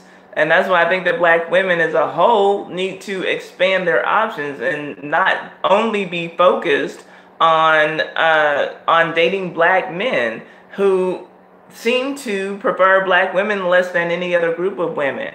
And for a lot of other groups of men, that kind of seems to be the same thing. So rather than limit your dating pool to one type of man where you're likely going to be at the bottom of his choice, open your options so that you have a chance of being higher up on someone's list and being their first choice and not the woman they settle for. My best guy friend loves Asian women because I'm not sitting around crying about anything. I'm not worried about what any white woman is doing. I'm not worried about Asian women being preferred by white men than other men. I'm not worried about black men not checking for me because I might be too dark for them. I'm not worried about what anybody else is doing. I have my own shit going on, and that's what I suggest other women do. Expand your options and get somebody who's truly checking for you. That's what Taiwan is losing no tears over what no woman is doing. Taiwan is losing no tears over what any other man is doing. Taiwan is good, and I just suggest that all women do what they need to do so that they have the best options available to them and they choose the one that's best for them. I ain't over here crying about shit. Trust and believe. Craziest colors because she takes opportunity from light-skinned women for dark-skinned women. The platform should be to build both instead of one over the other. How do you figure animation's real? What opportunities are being taken away from light-skinned women because she has this magazine that's not even a fully national, it's not a large-scale publication. She's doing something for women who don't otherwise have promotion. Are you telling me that because Chrissy did this, that somewhere black women are not going to now be able to be in Jet or Ebony magazine? Come on now, that y'all trip me out. It be like the men who are on the blackity black shit, like y'all just don't see it, and that amazes me. That amazes me. Let's see. My best guy friend loves Asian women. He said out of his own mouth that he needs that passive type of woman. Black women do not know how to listen. Pisses me off, and we argue every time he says this. There are a lot of black men who feel the way he does. That's true, and that's a complaint that you'll hear oftentimes about black women is that they won't shut up. They got too much mouth. They don't know how to just sit back and be feminine. They don't know how to sit back and be a woman. Oftentimes, and I do feel like black women could, as a whole, do better in practicing femininity. I do agree with that. However, I also have to say that a lot of women's femininity is a privilege, and it comes from having men who allow you to be a woman because you don't have to be the man, because you don't have to be the main breadwinner, because you're not stuck with somebody who can't provide for you the way that you need to be provided for. Like being able to take off from work, because your man's got those bills, so you can go and just get your pedicure, your manicure, and be in a relaxed situation. A lot of black women are under a lot of fucking stress because for some of us, a lot of us, out earn our black men, and we tend to be race loyal to a fault. And I know the situation with me was not the situation that everybody else has been in, but having been with a man who I out earned, yeah, it made me feel kind of like I was the man in the relationship, and he would accuse me of swinging my dick around because I earned a bigger check than he did. But there is a privilege of femininity that you get to have when your man kind of take care of you and you can kind of get off your feet. You don't feel like you have to be the man in the relationship. It does make you angry, feeling like you got to do every fucking thing for a grown ass man, and not to say that all black men are like that. I'm not saying that, but when as a whole you have a group of men who kind of provide better for their women, then yeah, they're gonna be more feminine. They're at ease. They don't have shit to worry about. So yeah, I'll just, okay, whatever you say, honey. But no, you're not gonna just tell me what I need to do when we're living like fucking roommates and I'm paying half the goddamn bills or more. Fuck that. Like, no, we're not doing that. Let's see here. Poetry said, I'm so surprised at all the men come in here with the excuses about colorism as if it's in black women's minds. Y'all exhausting. Yes, y'all are. And this would be interesting to do this as a call-in stream. I feel like there might be some things getting lost in the chat, but really not really. We're not gonna pretend like this is just something that I'm dreaming up, or that every other brown and dark-skinned woman is dreaming up. No, we're not going to do that. Let's see here. Hey, I got a phone call. I had to step out. Looks like I missed a lot. Oh, yeah, well, I'm still trying to read all the comments, Nate, but thanks for coming back. I don't care who or what color woman he wants to be with. His excuse is what pisses me off. I know what you mean, Journey. I know what you mean. And those types of men can be exhausting. This is your best guy friend? Okay, girl, but yeah, I know what you mean. Thank you, Tammy, for keeping on sending out that message. Let's see here.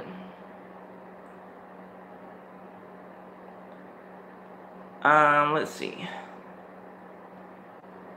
Trying to get to the... Well says, Chrissy sounds extremely vile. I don't see how. I don't see how, but that's your opinion. That's certainly not mine. Let's see. Tammy's crafting. Clearly bothering a lot of black women, and I'm glad we're talking because I'm naive to this. I'm honest. I'm being educated. I appreciate it. I mean, let's have the conversation. I can never date a passive woman. I like strong women. And that's good. And I kind of feel like, though, I certainly don't feel like women need to be passive. I feel like both voices need to be heard in a relationship.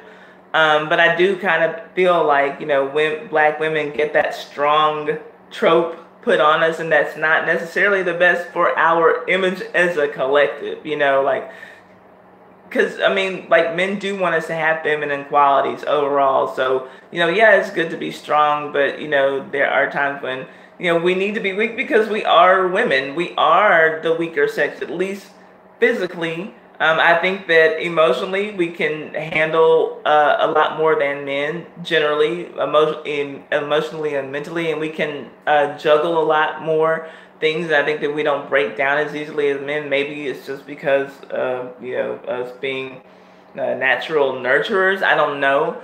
But let's see. Black women are loud, ghetto, and don't allow men to lead. Just the statements I hear, my friends. Black men are lazy, angry, ghetto, and weak.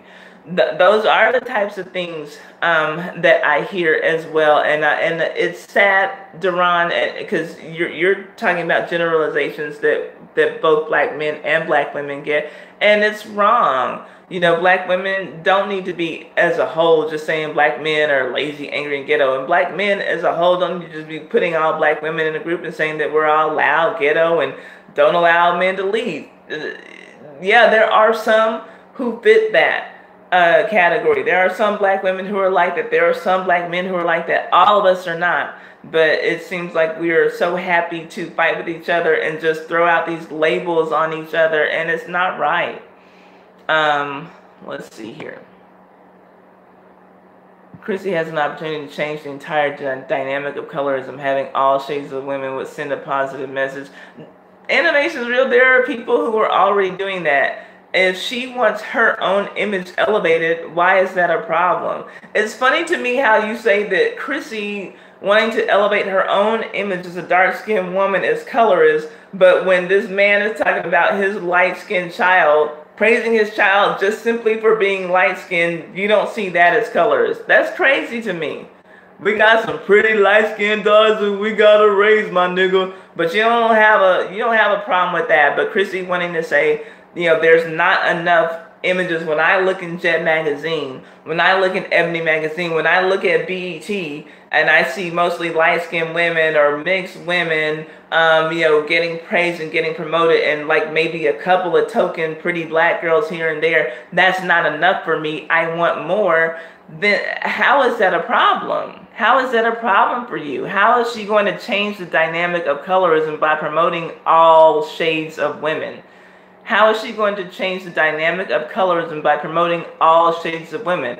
All shades of women already get promoted, but lighter women get promoted than darker women. So she's promoting darker women and bringing them up a notch. So how is that, why is that a problem for you? Jerron loves a woman that loves women, a woman that be submissive but can still be her own person. And I'll be honest, I mean, like, ladies, you all tell me, the women who are in here, and who feel like saying it, just make it a yes or no. Do you have a problem being submissive to a man? Because to me, my thought is that most women will be submissive to a man who is leading her somewhere. We don't want to just be submissive and like follow some man who doesn't have a fucking plan. He don't know what the fuck he's doing. But if you guide me somewhere, I will follow. I think that that's kind of how all women feel. So let me know, ladies. Will you submit to a man? Does it have to be a certain kind of man, or will you just never submit to a man? I'm never going to submit to a man. Just let me know. That is not a yes or no answer. Yes, but only if he is worthy of my submissiveness. Okay, exactly. I think that that's kind of the way I feel. I kind of feel like that. But let me see what y'all are saying. I'm deprived by my hubby because, let's see, truth be heard, honestly, I had no problem being submissive. I just can't be blindly submissive. I kind of feel like, okay, we're all saying the same thing. Let's see, and that's the whole point of the situation. Black women should not limit themselves. We have to expand our horizons on men with many cultural backgrounds and nationalities. Your interpretation of submissive is exactly what we are looking for, and we have the desire and want. I'm not going to be led down a rabbit hole. Guidance is power, I think is what she said. Yeah, so it's not that hey Sharon, how are you doing? I just came to eavesdrop, heading to work as usual. All right, well, have a safe drive into work. Let's see here. So yeah, I don't think that women have a problem submitting. I think that ultimately that's what we want. We want to feel comfortable, protected, provided for enough with a man, so that we can just lay back and be the woman, be in the woman's role. But these men, these new school men, I feel like a lot of them, they want a woman to submit to them, and they want that old school woman who cooks and cleans and takes care of the kids and all that shit. I feel like they want that old school woman, but they don't want to be that old school man. they want that old school woman like their grandmother was, but they don't want to be that old school man who was like my grandfather, who worked so that my grandmother did not have to work. So she really had no excuse to not be at home and to not have everything clean and to not have dinner cooked when he got there and to have the kids have their homework and their baths already done. He provided enough for her so that that's what she could do. She can be that old school woman because he was that old school man. But nowadays, the way that most of our finances are set up, two people have to work. So you can't want me to work a 9 to 5 and then come home and still cook everything, clean everything, rub your fucking feet, clean your dirty drawers, and you just go to work. Like, no, both of us are going to work.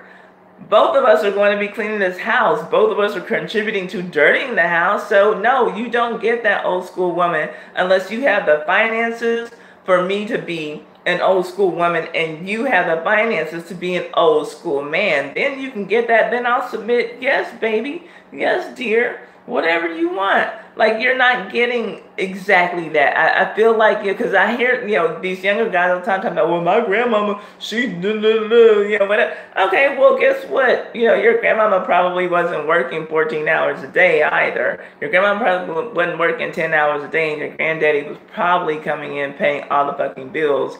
So it's a different time. So yeah, and I guess that's up to the couple to decide what submission looks like if that's what it's going to be. But yeah, you gotta provide for a woman.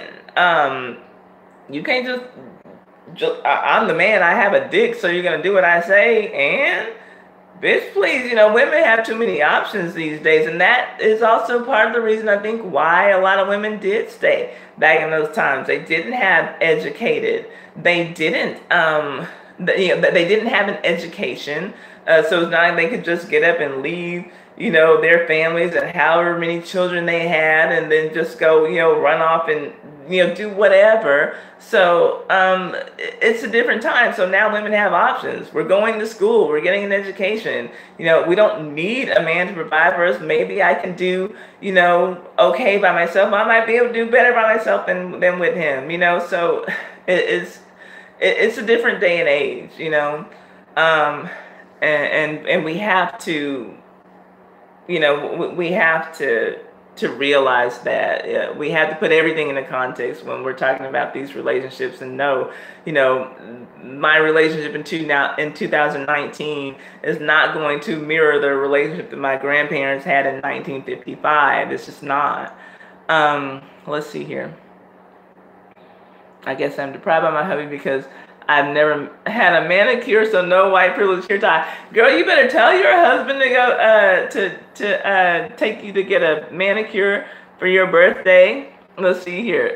Chrissy deletes comments that don't agree with her.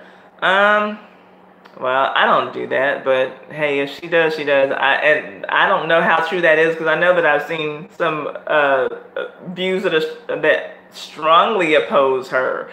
So I don't know how true that is. Maybe she deletes some of them, but I know if you look at pretty much any of her videos, you will find comments that from people who don't agree with her. Let's see here. Hold up. Let's see. What are y'all saying?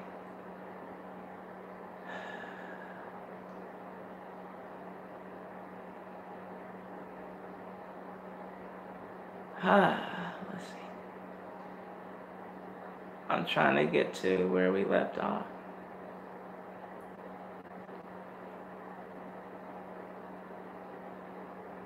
Let's see. Where was Tammy's comment? Okay, I'm trying to... Okay, here we go.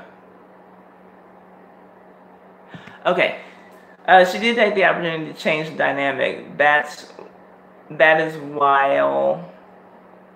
That is the wild prowess of her magazine. I guess you're saying like that's the whole prowess of her magazine. Yeah. To me, she is taking an opportunity to change the dynamic. Like, representation for everyone is not going to change the structure of colorism. That's not going to change it. What about those women who still have an issue, who still have an issue when a man tries to lead? What do you mean by that, Bondi? What are you saying?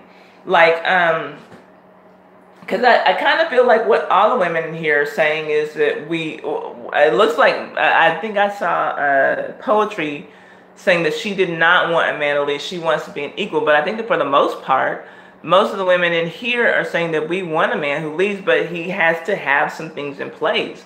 So like if there's some like who will just never accept a man as a leader, then that is what that is. But I feel like for the most part we do want that. But these men are these men willing to check themselves to say, hey, am I leadership material?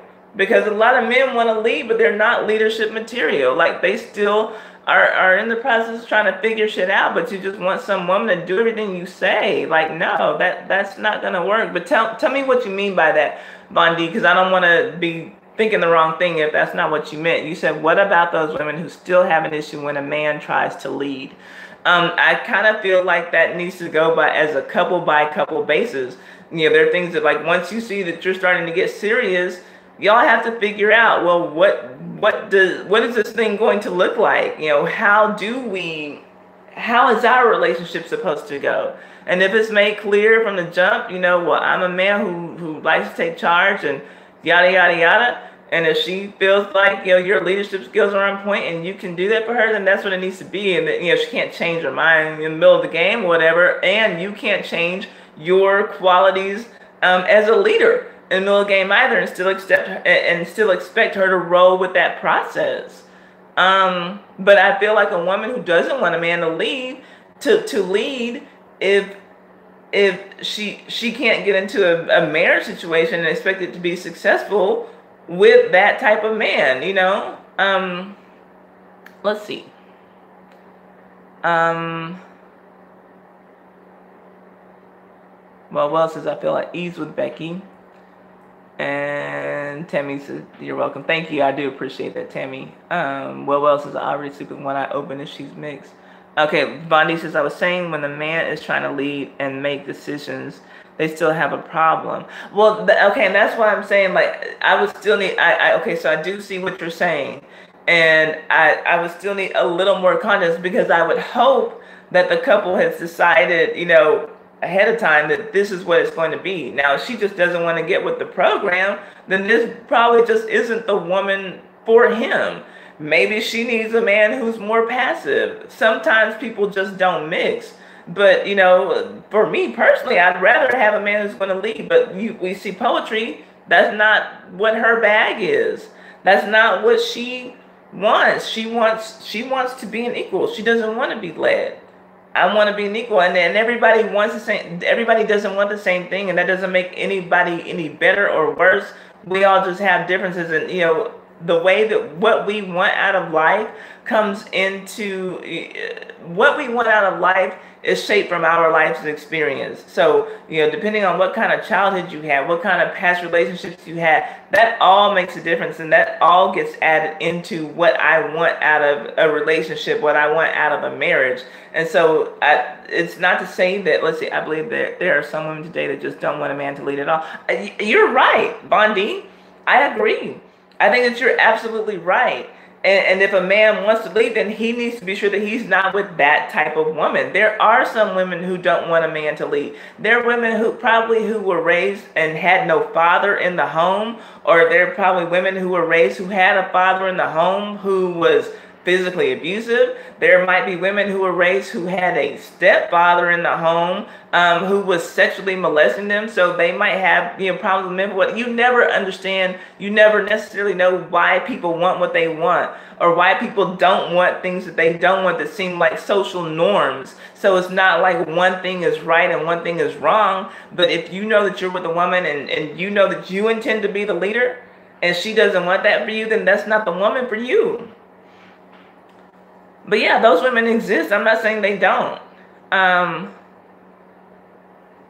Let's see.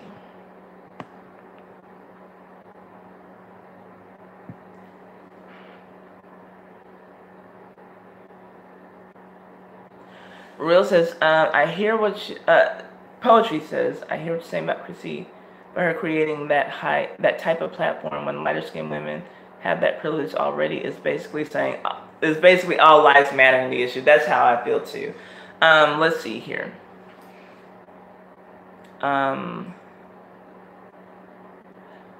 Duran, okay, I see, and you're saying, Duran says, Vaughn, I agree. Also, if you watch TV, men are made to look stupid and need a woman to think for them. A lot of times that is true, and I would have a problem with that if I were a man, as far as that type of promotion is concerned. I would have a problem with that.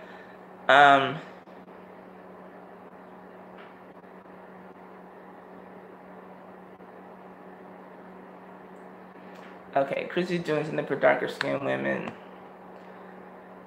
I don't see what the problem is with that. I don't either. Like, I don't either. I don't see why people get up in arms when something happens for dark skinned women, which is like never. But okay, let's see here. Ty, that's not at all what Real said. That's your view. Okay, I don't know what. Okay, obviously, Real, I'm way behind in the comments. So, if you want to explain that to me, then tell me what you mean by that. By putting down dividing light skinned women. Okay, I guess that's another comment about Chrissy. I don't know where y'all get that she puts down and divides light-skinned women. I think that's about Chrissy. If I'm wrong, then I'm wrong. But I think that's what it looks like. Y'all were still talking about Chrissy at the point that these comments were coming up. Her best friend is a biracial girl, so I don't see that. And I don't see how elevating dark women is putting down light-skinned women. But hey, and I don't agree with everything Chrissy says. I'm not a Chrissy stan or anything, but I do admire what she's done for dark-skinned women because it's very necessary, in my opinion. If I had a dark-skinned daughter, I'd want to buy this type of magazine for her. I would want her to see her image because there's not a lot of that. Let's see here. One person putting down light-skinned women will not change anything, and she's not doing that anyway. I agree, Rido Boy. Let's see here. That is not a yes or no. Okay, so we're talking about the submissiveness. And then Poetry said, okay, so I read Journey's comment. That is not a yes or no answer, LOL. But yes, only if he's worthy of my submissiveness. So yeah, there are still women, at least in this live stream, with the exception of Poetry, who want a man to lead. I think that those women exist. We have to put ourselves in hands that are worthy. Poetry says, oh, you took Poetry out of your name. I just realized that. Twisted says, I love Chrissy's magazine. However, I do agree she is colorist because she hates light-skinned women. I don't see where she hates light-skinned women, Poetry. I really don't. I don't see that. And maybe y'all are seeing, clearly y'all are seeing something that I'm not. I've never heard her say she hates light-skinned women. I've heard her talk about just how Poetry mentioned that men are acting like colorism is all in her head. I have heard her say that she hates how light-skinned women treat dark-skinned women in that way, but I've never heard her say she hates light-skinned women. And she talks about her best friend, and maybe, maybe that kind of sounds like the argument, from the racist person. Well, my best friend is black, but I tend to believe her, when she says that she has a best friend who's biracial. But I don't know. So y'all hear something that I'm not hearing. Let's see here. Honestly, I had no problem being submissive. I just can't be blindly submissive. Okay, so Duran, you have women in here who do want to be submissive.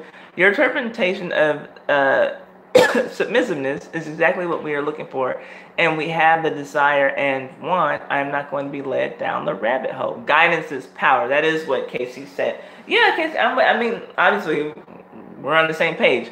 Sharn is going to work. It's not a problem. Her magazine. It's not a problem. Her magazine rules. Okay, that's what Animation said. Duran says, I agree. I'm not saying women need to submit to everyone, but if a man shows you the plan and includes you in his plan, let's see here. Okay, let's see. No, don't want to be submissive nor dominant. Okay, so Poetry, she's not saying that she wants to lead. She's just saying she doesn't want to be led. She wants to be an equal. Wendy.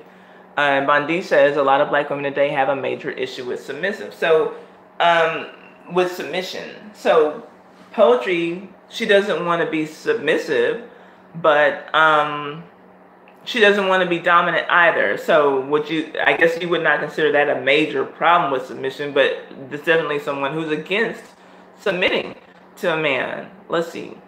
Right Up Boy says, if you don't hear her hate and envy, you must be a naive woman. Okay, well, I hate that you feel that I'm naive. I don't hear it. No, I don't hear her being hateful or envious. So I guess you're calling me naive. Obviously, I'm going to disagree with that. Well, let's see. I also feel like submission and dominance can work both ways. Like, is not only for a woman to be submissive. Like, is not only for a woman to be submissive and not only for a man to be dominant. Okay, I got you. Yeah, I agree with that as well. I think that there's some things, you know, that one partner does better than another. And like, you know, there's some things that one partner might see that another one might not see. And in that lane, I'm going to submit to you, you know, in these other lanes, then you'll submit to me, you know, like, so yeah, I do agree with that, Nay West. I don't think that one person holds the key to everything that needs to be done in the relationship. So I agree with that. These aren't the same women from the past. That's what Bondi said. And I would agree. We are not the women. We are not your grandmothers. But I also think that these men of today are not our grandfathers. These men of today are a lot weaker than our grandfathers and even our fathers, you know, who didn't miss any days of work, who, you know, worked one job for 40 years and then retired and, you know, fed and took care of a family of four. These men are not like that. You know, these men are going around these days dropping off seeds everywhere and then complaining about paying child support. These women of today are not the women who just want to sit around and take care of you and cook and clean for you and take care of your kids that you have with them. You know, some of us rather go out and get an education. Some of us would rather work. You know, we're not our grandmothers. We're not, you know, Betty Crocker. We're not, you know, waiting for you to come home and be in heels and an apron with your steak ready. We're not. I cannot disagree. I agree with you. Sean said, that's what I want. Feed me. Stop. Let's see here. Nowadays, both people have to work. Yeah. I mean, it's a different day and age. For most people, for most couples in this day and age, both people have to work because of the economy. I mean, like, just look back. Like, I mean, I'm 42. And just looking at inflation since the 80s, you know, like, the price of just food has gone up so much, you know, let alone living costs, you know, like, generally most people need to work, and there are not a lot of men, regardless of race, who are, you know, even earning six-figure salaries, you know, where it could be. Oh, look at J Bodega in the house. I had something else that I needed to say about you, J Bodega. I'm glad you're here though. But yeah, this is not 1955. You know, times are different and needs are different. Most people, you know, most couples, both of us need to be working. You know, there's not a lot of men who just make enough money to comfortably take care of a family of, let's say, you know, four. And that's being husband, wife, and two kids. Everybody needs to work. Everybody needs to do something, you know. But yeah, you want to be that old school man and, you know, baby, you stay at home and you better have everything done. Okay, I'll do that. If I can stay at home and do that, and you can afford to take care of me and put me in a comfortable situation. Don't have me living in the projects, you know, and you know, well, yeah, like rent is $200 a month, so I got it, baby. You know, you stay here and you take care, you know, of the house. Like, no, like, put me in a comfortable situation, just like your grandfather put your grandmother in a comfortable situation. And yeah, I'll stay at home and I'll do all the home stuff. But no, I'm not going to work a 9 to 5 while you work a 9 to 5 and then come home and cook and clean and take care of the kids. Like, no, no, we're not going to do that because we are no, like we just have more options. A lot of the times, like, y'all, we look at these old ass couples who've been together for 100 fucking years. It's because your grandmother could not leave. She didn't have nowhere to go. She didn't have an education. She didn't have any other money. She didn't have anything else to do. So okay, I'm gonna just stay here. And a lot of times your granddaddy was cheating on her too. So it's just like, no, women have options now. So we don't stick around for the bullshit because we don't have to. It's different. You're right, Bondi. All I can say is we're not. And Duran, you're absolutely right. The economy is different, so everybody's got to work. And that changed the dynamic. Bondi, that you're talking about, as far as submission is concerned, that did change the dynamic. A lot of times those women of the past that y'all love to compare us to and say y'all want one of those old school women, they were submissive because they weren't bringing home a check. Well, now I feel like I'm more like poetry situation. I'm an equal partner with you. I'm bringing home a check that's the same as yours. In some cases, I'm bringing home a check that's bigger than yours. So I need to have a say in what goes on under this roof. I'm not just going to sit here and be June Cleaver. So yeah, let's see here. Thank you for the text animations. I did see your text. Let's see here. From the videos I've watched. Okay, so y'all talking about, okay, that's poetry talking to Journey. Women will be submissive to men they respect, and you have to work for that. But I like women that will also put me in my place if I do wrong. That's right, oh boy. And yeah, I mean, I do agree. I do agree that women will submit to a man who they respect. We will submit to a man with a plan. We're not going to just submit to men who are wandering around aimlessly with no fucking plan. Like, am I submitting myself into the poorhouse? Like, we can't do that. We can't afford to do that. And yeah, we all need to be checked from time to time. If our partner can put us in place, then that's good. Like, if we can listen to each other enough to respect each other, to like, hey, you're out of line, that's not right. You know what, babe, you're right, I wasn't. And that goes for men and women. Like, hey, you really fucking up out here, why are you doing that? Yeah, I know, I apologize, I should have done better, I shouldn't. But yeah, it's got, that part has to go both ways. Yeah, I'm with you on that, right, oh boy. Casey, are you asking me what's my interpretation of being submissive? Are you asking me? Let me know. Let's see here. Okay, y'all are talking to each other.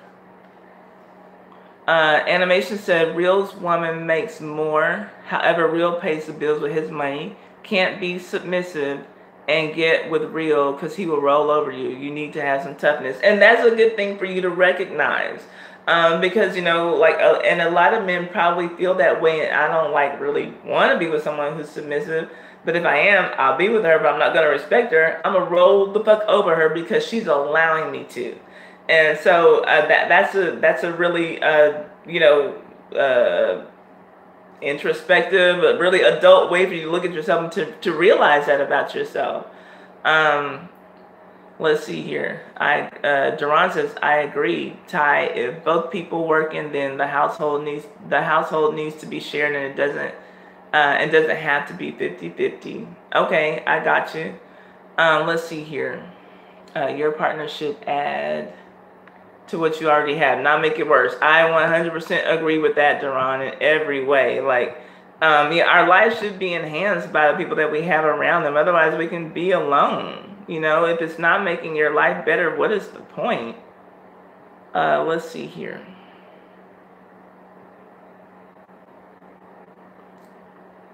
Hold up. Okay, I lost my place in these comments.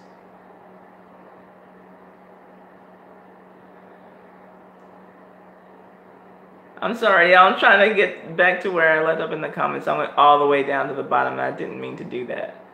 Let's see. Oh, shoot.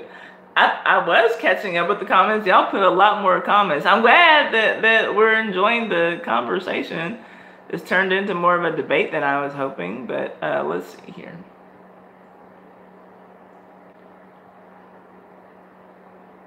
Okay, there we go. So yeah, I agree with Duran's comment. Yeah, obviously, anyone you bring into your life, whether it's a romantic partner, your friends you like to hang out with, anyone you have in your life by choice, and I'm not talking about like coworkers, people you gotta see, or whatever, but anyone you have around you in your time, like they need to add to your life, not take away from it. Who wants a fucking headache from people who you choose to be around? Even your family members, if you have family members who cause you stress, maybe you need to only text with them, make sure that they're alive, and let that be it and keep it moving. But why have people who only add stress to your life in your life? Life is too short, y'all. We only get to do this thing one time. So we need to spend it with the people who will enhance our lives. I 100% agree with that, Duran. Well, since I expect a woman to understand what I mean, if she can't, I speak to her with my fist. Okay, I'm hoping that you're joking, well, because that's just not even funny. But I'm taking it that you're joking, that you wouldn't write that in a chat if you didn't mean that. Let me be sure I read that correctly, because sometimes I will skip over things. Well says, I expect a woman to understand what I mean. If she can't, speak to her in my face. Okay, okay. I see. You said LOL. Just kidding. Time. Okay, that's got to be a joke. Very poor taste. And I am a domestic violence survivor. And I'm not like extra sensitive about that or anything. Like, I'm over that. But yeah, that was like I'm going to do a lie 1,000 times, not just once. Tied. Don't do me. What? You're gonna do a lie 1,000? What are you talking about? Hold up.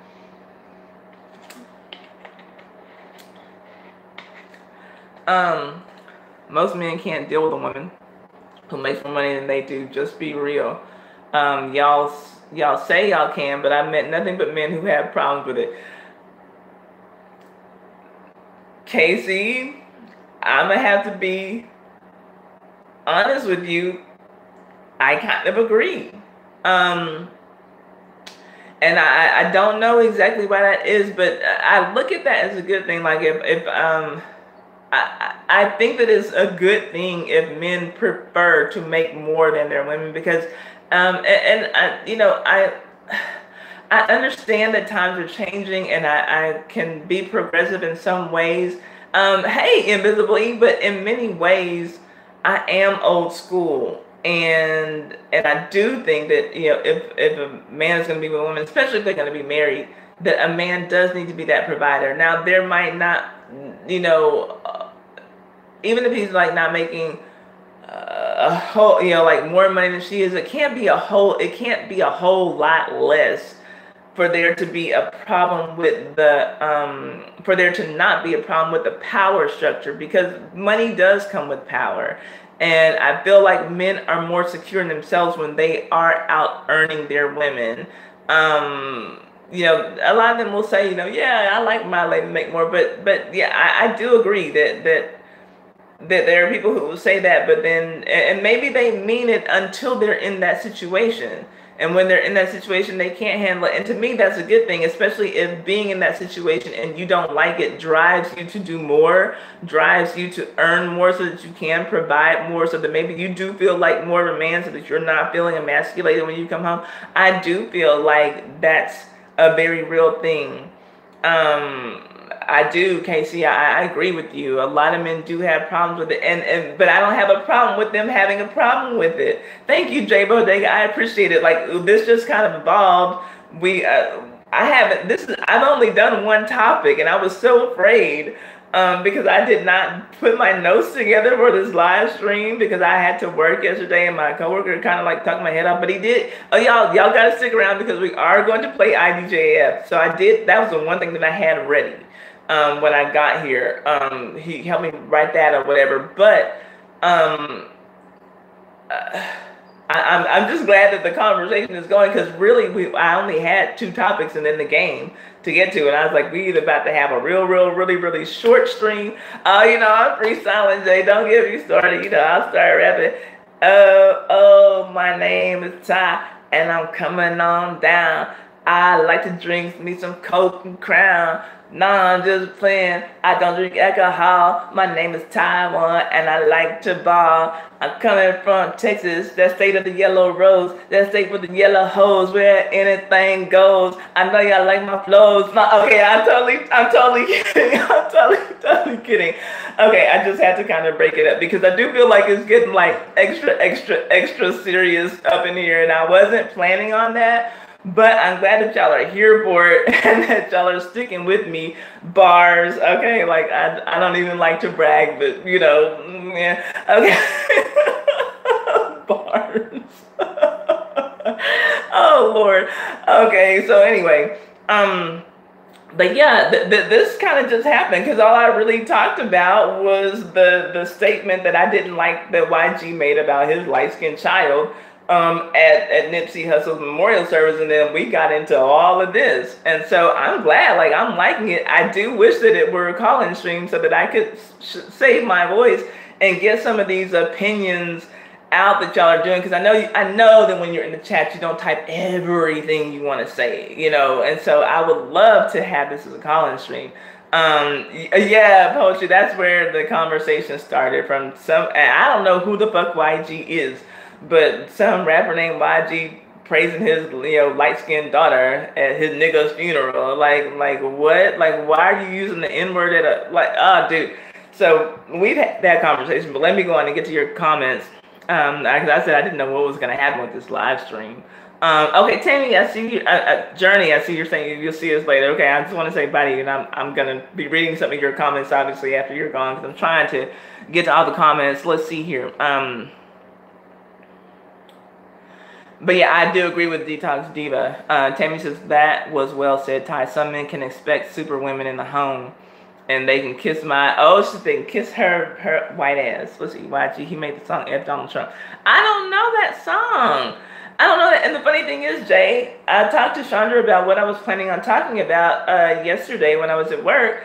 And I said some rapper named YG. And so she's like, oh yeah, he's the one who had that Master Plan song. I'm like, Master Plan? And I was like, I said, that's YZ. I said, I remember, I was like, oh yeah, YZ is working. Thinking of a master plan. Y'all remember Who's the Man with the Master Plan? I was like, so she was like, oh, well then I don't know who he is. Oh Lord, let's see. I don't know who the fuck he is. So let's see here. Yeah, I don't know. I told you hey, if it didn't happen on Twitter, I don't know. So let's see here. Bondi says, these women today don't need a man for nothing but still want to take the man's money. Okay, what are you talking about, Bondi? Tell me, what are you talking about? Okay, thank you, Nate. Okay, we'll most likely be here when you get back, unless you're going to take a really long time, because I still got a lot of comments to get to. Bondi, what do you mean by that? You said these women today don't need a man for nothing, but still want to take the man's money. Are you talking about like these situations, like these chicks on Basketball Wives who divorce, extremely wealthy men? Like, what do you mean? Because I don't even see like where men, regular ass men, are even offering women money. But tell me what you mean by that, because I don't want to. I'm not trying to disagree. I just don't understand where you're coming from with that.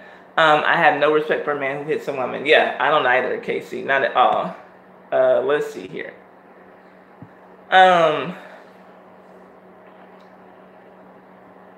Let's see here. Okay, now Duran. Now this was not to me, but Duran said to KC, if a woman makes more money, I have no problem with it as long as she doesn't put me down for making less money. And I think that's a fair point as well. That is a fair point as well. And that was something that I would have to, because I have a mouth on me. And that was something that when I was with my ex-husband, I would have to check myself on. And I never did say anything, but oh my God, like at the times that he would get, try to get whatever crunk with me or whatever, I would be ready to say some shit that would have just cut him, like a knife. But that is the thing. Like, no, if this is who you decided to be with, and you know what the the financial situation is, or what the financial dynamics are going into it, then you can't be every time something goes wrong, or every time whatever, like every time you get into an argument, well, with your broke ass, well, fuck you with your broke ass anyway, you ain't doing shit. Like, you can't do that. Like, if this is what it is, then no, that can't be part of what the situation is. You can't do that. But yeah, that's a very fair point. Because just like the man has to go into it with what was and I guess invisibly, my ex-husband, yeah, he was a black man, a black guy. You asked if it was a black guy. Yeah, he was a black guy. I'm gonna call him a black man. But look, I tried to help him out. I went and invested thousands of dollars into him so that he could get a business going, because his thing was telling me he didn't want to work for the white man. And he would criticize me for going to work for a white man. And I'm like, well, like, my brother, unless you're an entrepreneur, most people in America work for white men, even other white men. Like, if I have a job, 9 times out of 10, I'm probably working for some white man. But that was his thing. Okay, so then what do you want to do? So he wanted to do his detailing business. Okay, well then let's do that. I got him his first corporate account with Coca-Cola, detailing their cars. And even though I hate that motherfucker to this day, I will say that I've never seen anybody detail a car the way that my ex-husband could. And so that made me feel confident in putting money into something for him, when I never done that for myself. And how I wish, looking back, that I had just invested some money into myself the way that I did into him, and to watch him throw it all away. We were living in a luxury apartment complex where in Houston rents are pretty low. But here I am, paying $1,600 a month for a 2-bedroom apartment in a beautiful complex. And so we were in this upscale area. So I went to an apartment complex that was a little lower scale than ours, but still considered luxury, and one that was way more upscale than ours, that was really close to where we lived. And Jay might know, at City Center, where the 1-bedroom studio apartments are $3,000 a month. And I tried to get him contracts there, and I did, just to go and set up in their parking garage with his sign and his signage on his apron and shirts and everything, and get customers that way. And at the place that had the where the $3,000 studios were, those people, it wasn't anything for him to say, oh, you want a full detail? Okay, that's going to be $800. Oh, really? That's great. Well, will you detail my wife's car too? And like, it wasn't anything for him to, like, in a day earn what I earned in a week. But then once he started doing it, then he got back on the drugs. Then, he started spending the money on drugs, and then started, feeling like a low life. And so coming back, trying to get physical with me, and got physical with me. And y'all know how that ended. I ended that finally on the third and final time, when the motherfucker tried to choke me. So I kicked him in his motherfucking head and laid him out. Shout out to Brother William. Jay Bodega will know who the fuck I'm talking about. So yeah, the money thing is really real. It's real. Let's see here. Let's see, y'all talk to each other. What about a woman hitting a man? Duran, I'm not for that either. Everybody needs to keep their fucking hands to themselves. If you can't communicate with your partner with words, then that is not the partner for you. Everybody needs to keep their hands to themselves. I never, ever struck my ex-husband first. Not once. I never lifted a hand to him. When I would tell him to leave me alone, I guess he must have thought that it was only for my own protection and not his own. I had trophies all around my apartment from me kicking ass in Taekwondo tournaments, and it never occurred to him that maybe I could kick his ass too. Jay Bodega in here, he's been to Taekwondo class with me before. He knows that there were not many women in my class. My best friend took it with me for a while, and then she stopped. At that point, I'm only fighting men. So I'm capable of fighting a man. I'll do what I need to do. but I really don't want to. I've never been in a fight in my life, not with my sisters, not in school, not on the street with anybody, not at a fucking club. I've never been in a fight with anybody in my life other than sparring in Taekwondo, other than competing for Taekwondo trophies. But here I am behind closed doors fighting the person that I chose to marry. That was the most fucked up shit for me to wrap my mind around. And I'm still, like, I mean, I guess I've forgiven myself, but shit, like, that was a hard pill to swallow for me, somebody who I felt like made all the right decisions, and then like, here's the biggest decision that you have to make in your life, and boy, you fucked that one up. That was a hard pill to swallow. Let's see here. But no, I'm not with women hitting men, getting all up in their faces and trying to provoke them to hit them. I don't like that shit. I don't like that shit. But yeah, he was a black man. But it was just the wrong man. It's not all black men are not sorry because I married one bad black man. No, it's no shit like that. I just chose the wrong person, and I didn't look long enough before I took the leap. Let's see here. What are y'all saying? Thank you, Jay. I 100% agree. That's why when Invisible E said, was it a black guy? At first I said it was a black man. Then I changed, like, yeah, it was a black guy. He was a male. He had a penis, but no, he was not a man. Let's see here. Bondi says, I was saying even when the man is trying to lead women and make decisions, they still have a problem. I think that we already discussed this comment, Bondi, but yeah, some women are going to have problems, and I got into, like, there could be a multitude of reasons why, but some men deserve to be leaders and some don't. And that's where, yeah, like, women need to be checked. Like, if you say you want a man who's going to take the lead, is that what you really want? And man, if you say you're going to take the lead, are you really equipped to be the leader that you need to be? Do you have something for this woman? Do you have something for her? Where are you taking her? Let's see.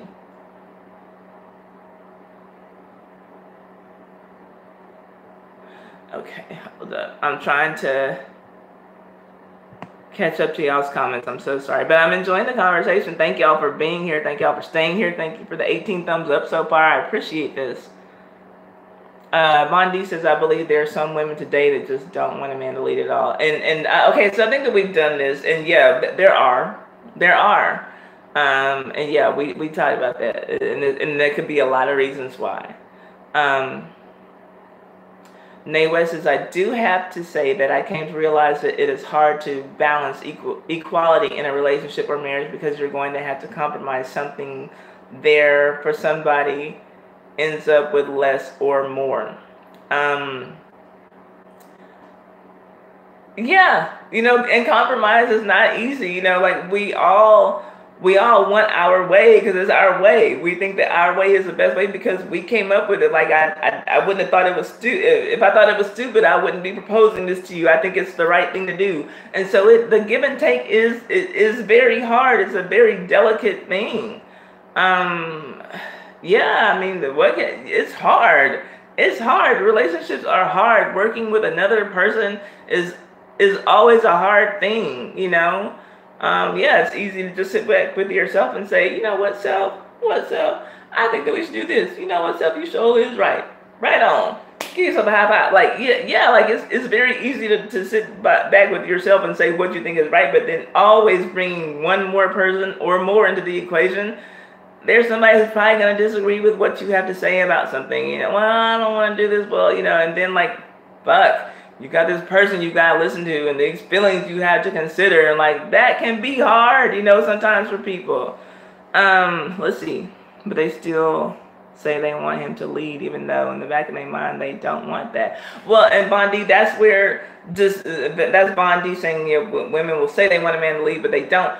That's where the man's discernment has to come into place. He's got to step back and look at her. Well, damn, yes, she does look good, but and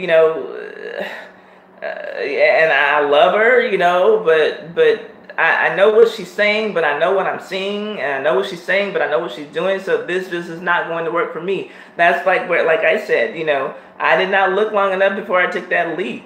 And so, this is where you just, if you, Wendy, are the man who's wanting to be the leader, and you're with a woman who's saying, yeah, baby, I want you to lead me, I want you to take me here, I want you to do whatever, but you see that her actions are showing otherwise. Every time you try to, then you see that she's resisting you, and you know that your plan is what it's supposed to be, and you check yourself and you know that you're the leader you're supposed to be, then you got to let her go. Every woman is not going to just fall in line and do what you want her to do, or even what she says she's going to do. And so in those cases, then y'all are just not compatible. She needs to be with a man who's passive, who's going to let her roll all over him, or who wants her to take the lead. It's true.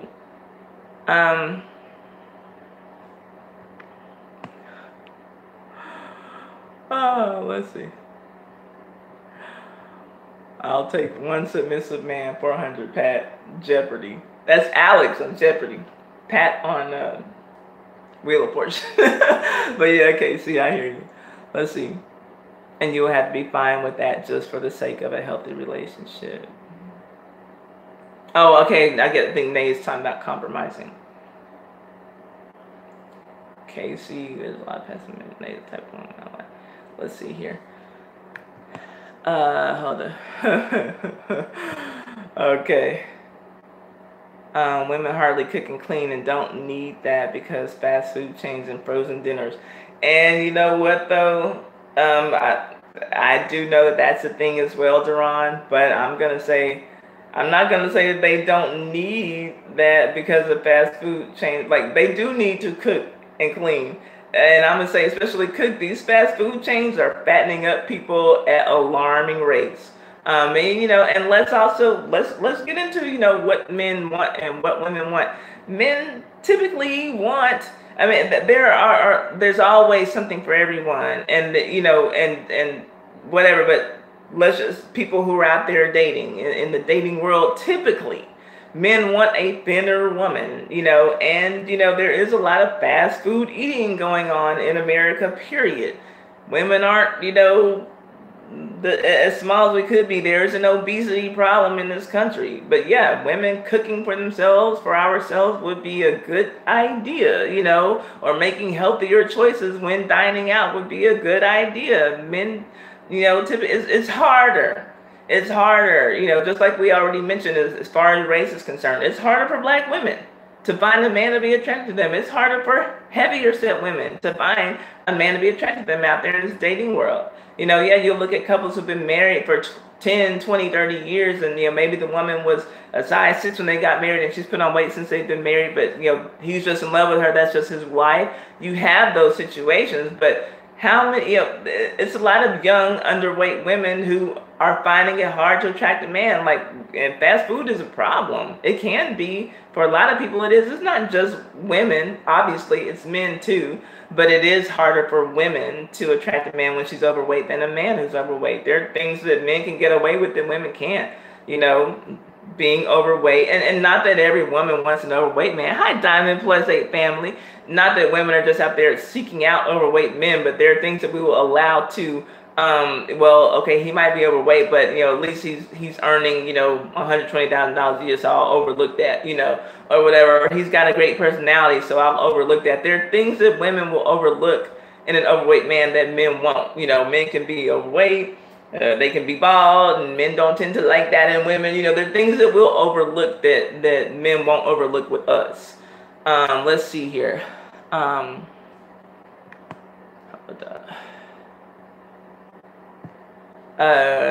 Poetry Twisted says, you must miss that a lot, Ty. Yes, Chrissy does dog light-skinned women in some of her videos, but I do love that magazine concept. I'm be honest, I haven't seen her. I haven't heard anything where I feel like she dogs light-skinned women. But if y'all want to send me some links, I'm willing to consider it. I haven't seen that. I've seen her speak against light-skinned women who speak against dark-skinned women, but I've never seen her just go after light-skinned women for no reason. So I'll say I've not seen it. I'm not saying y'all are lying. I'm saying I have not seen it. But like I said, if y'all want to send me some links, I'm willing to entertain it. And I'm not a Chrissy worshiper. I have my own ideas, and I've already said in the videos where I mentioned Chrissy, I don't agree with everything she says, but I've just never seen her attack light-skinned women, just some unprovoked attack on light-skinned women. I haven't seen that. Jerron says he hates cleaning and he hired a maid. Nice.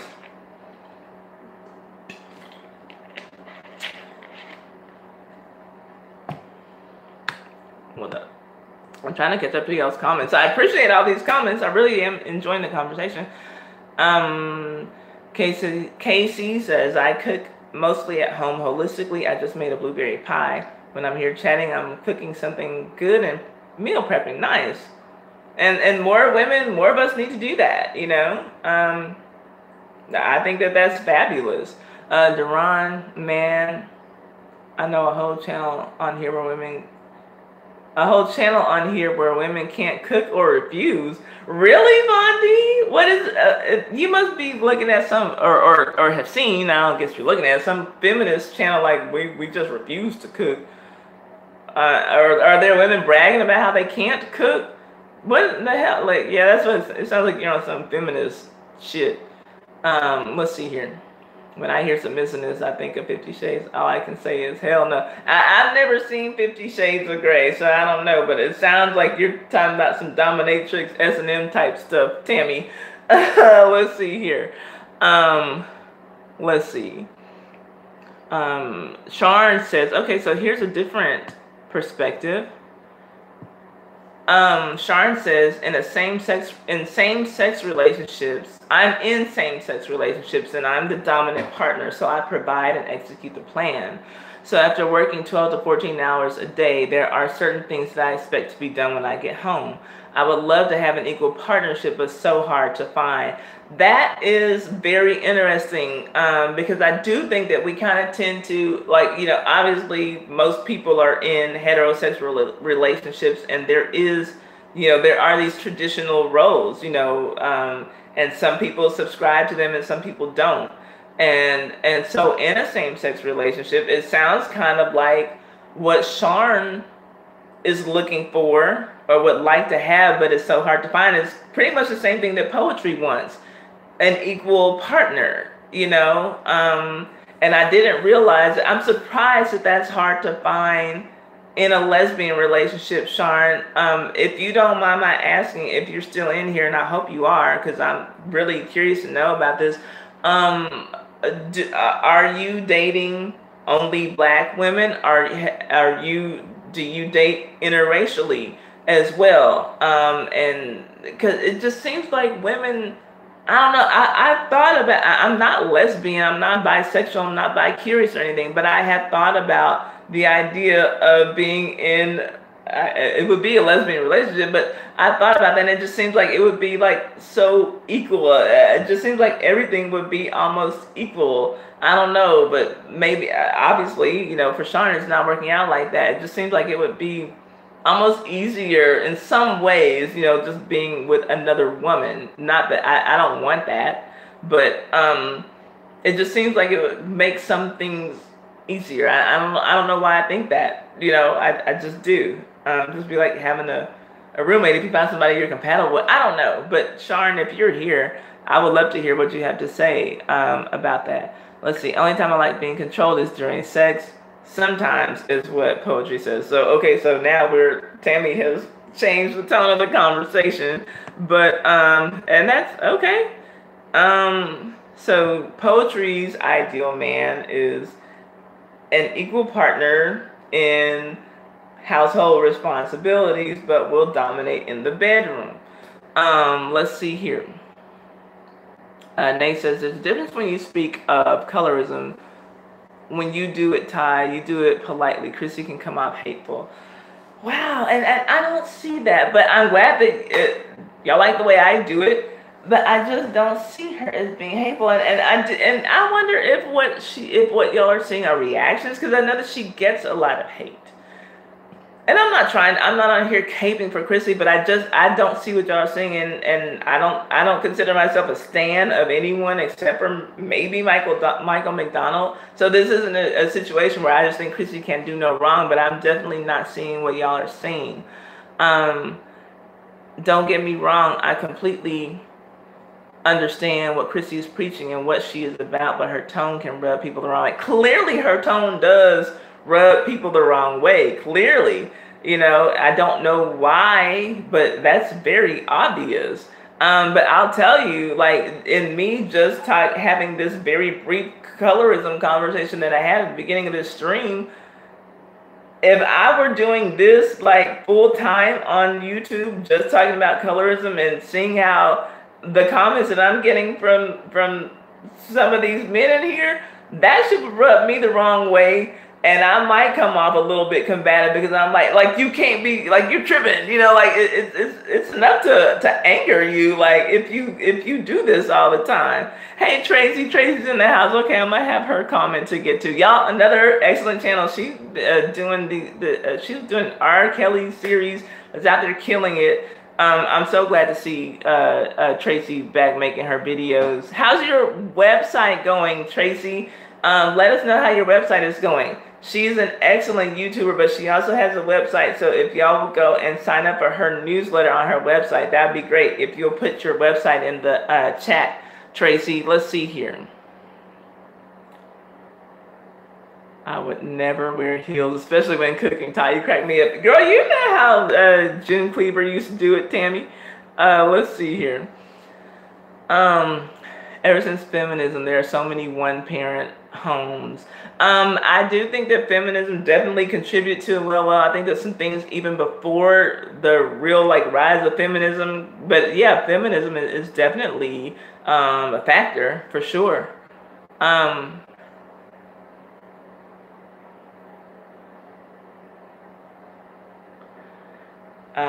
Poetry, I see as Bondi, some very poignant questions. I won't get into that because I'm trying to catch up with y'all's comments. Let's see here.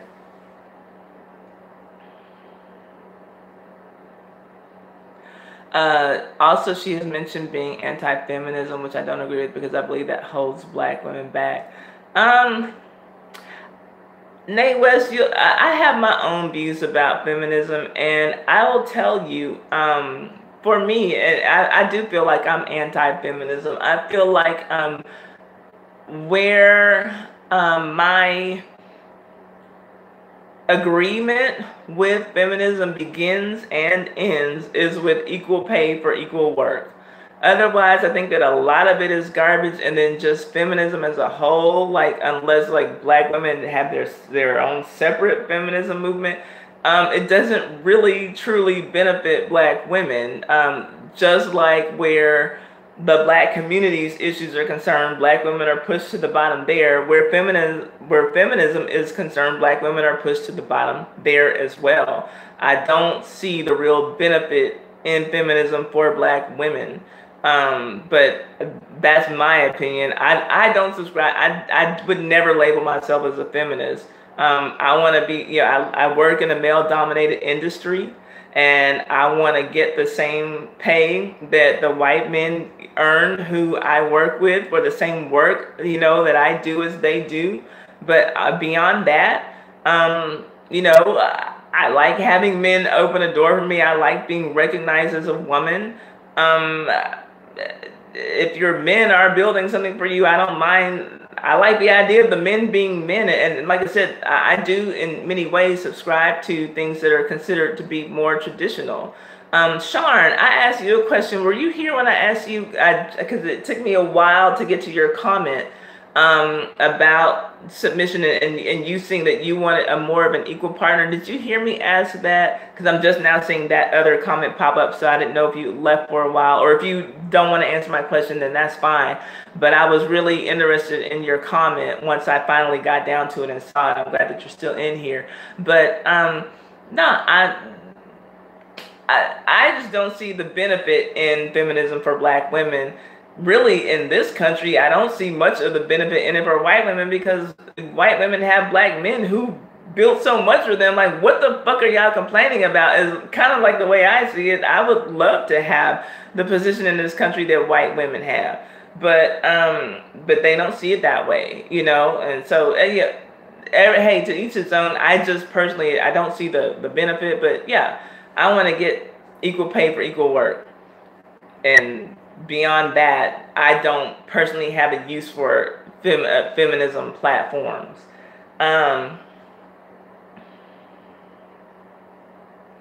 Let's see here.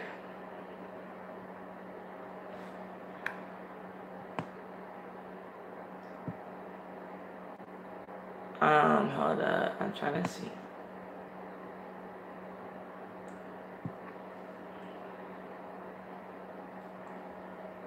So if your woman made 6 figures, would you expect her to be submissive and do all the household chores when she's making $1 million deals, or would you be okay being Mr. Mom? Okay, Casey, are you asking that to all the men, or were you having a back and forth with someone? Men, how do y'all feel about that? Single moms came to birth during feminism. I think that there were other things that contribute. I think that feminism was a factor, but there were definitely other things going on as well. Let's see here. I was not expecting this conversation to be this, y'all, but I am enjoying it. Let's see here.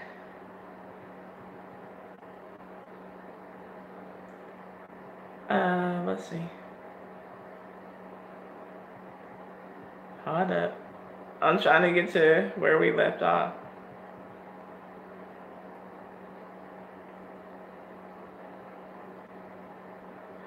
Shoot, I'm sorry, y'all. I'm trying to get to where we left off. I accidentally scrolled all the way down to the bottom, and I'm trying to catch up with your conversation.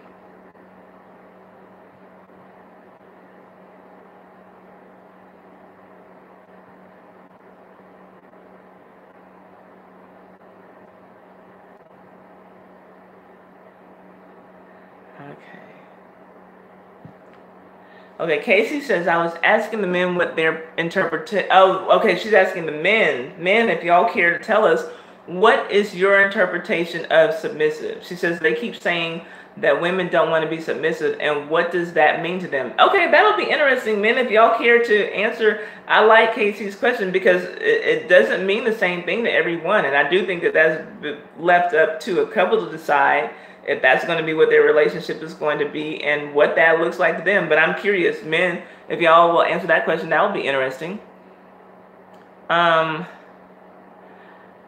Poetry says, I'm going to go live 1,000 times, not just once. Ty, don't do me. What do you mean by that? What was that live short sounding? What does that mean? Live short sounding? What does that mean, Poetry? I'm so lost. I'm sorry. Let's see. Invisible E says, stop talking about money. We're talking about everything, Invisible E. Casey says, that's the whole problem is that when you assume something, you make an ass out of you and me. And I don't assume anything because women need to know from your words, these are modern times. That's a fair point. So yeah, ask, what men, what do y'all mean? When y'all say submissive, what is submissive to you, and what areas does that cover, and how, like, is it just, woman, I said it, so do it? Like, what does it mean? What does it mean for you? Let's see. My husband wouldn't have a problem with me making more money. He would take a long vacation. Jay Bodega says, good topic, Ty. Thank you, Jay.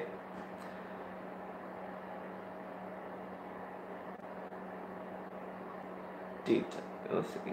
Oh, yeah. Jason, freestyle. Yes, I kicked y'all a little freestyle. You're welcome. Let's see. He said, oh, no, rapping Ty. Y'all laughing at my rapping. Poetry said, bars. JD said, man, hold up. Oh, Lord, y'all laughing at me. Let's see here. Let's see. What are y'all saying?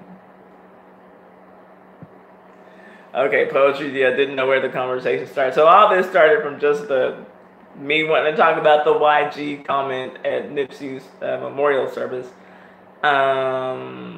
Oh, okay. Journey though, so she could catch up with Game of Thrones. Let's see. And Jay says that he made the song F Donald Trump. I still don't know who YG is, y'all. Let's see.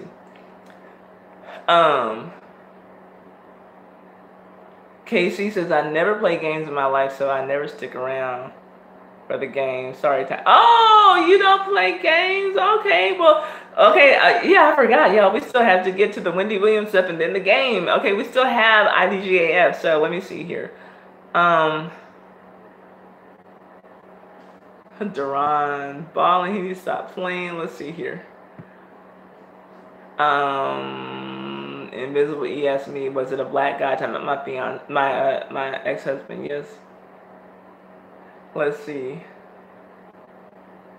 Poetry says, see, after a divorce, I think you look back and say you did that for him, especially as things play out. Yet while you were married, I looked at that as doing it for y'all.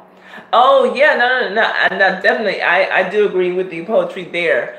It was for us, but it was something that I'm doing for him to earn his own income, because I saw that he felt emasculated, but you know, it was, I think that it was as much for us as it was for him, meaning that had I taken that same money and did something for me to start a business, it would have flourished, and I think that I would still be doing whatever I was doing, I think, because I've only, like, you know, done bits and pieces of things here and there, you know, done some personal training, done little things here on the side, but I've never just taken a few $1,000s and said, Ty, like, this is what we're gonna do for you, and you're gonna do this, like, yeah, but that was for him to have something, and he fucked it off, you know, but yeah, it definitely was for the marriage, you know, for our, you know, communal income or whatever, yeah, for sure, but I'm just saying I've never done something like that for me, as far as like me taking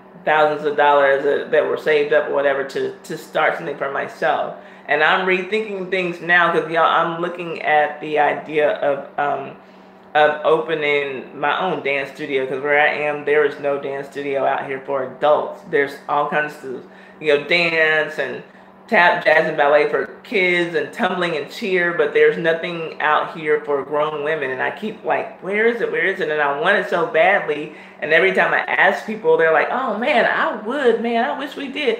I'm like, maybe I'm the one who needs to do that then, you know, because I miss teaching burlesque dance. I am a badass I do all right on the pole, but I really love doing chair choreography, chair dance, chair burlesque choreography. I love that shit. But I used to teach pole, but I was, you know, the substitute teacher for the pole class when she was out. But I missed that, you know, throwing on some high heels and booty shorts and dancing and swing my hair on a chair. Like, I missed that. So anyway, let's see here. What are y'all saying? Keely says, you guys are still here.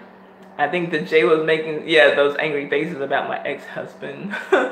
Well, I thought I was the only one that hadn't been in a fight in school. No, I think most people have not. That's why I was such excitement when there was, like, it's a fight, you know, because that shit didn't happen every day, like, unless you went to that school on Lean On Me, you with Mr. Clark. Well, but now they call him Batman, you know, like, yeah, we weren't fighting in school all day.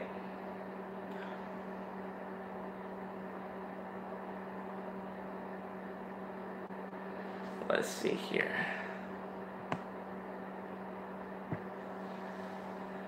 Well says, Ty, you should join panels on live stream on these topics as well. You get more views. Or create one. Maybe I need to create one.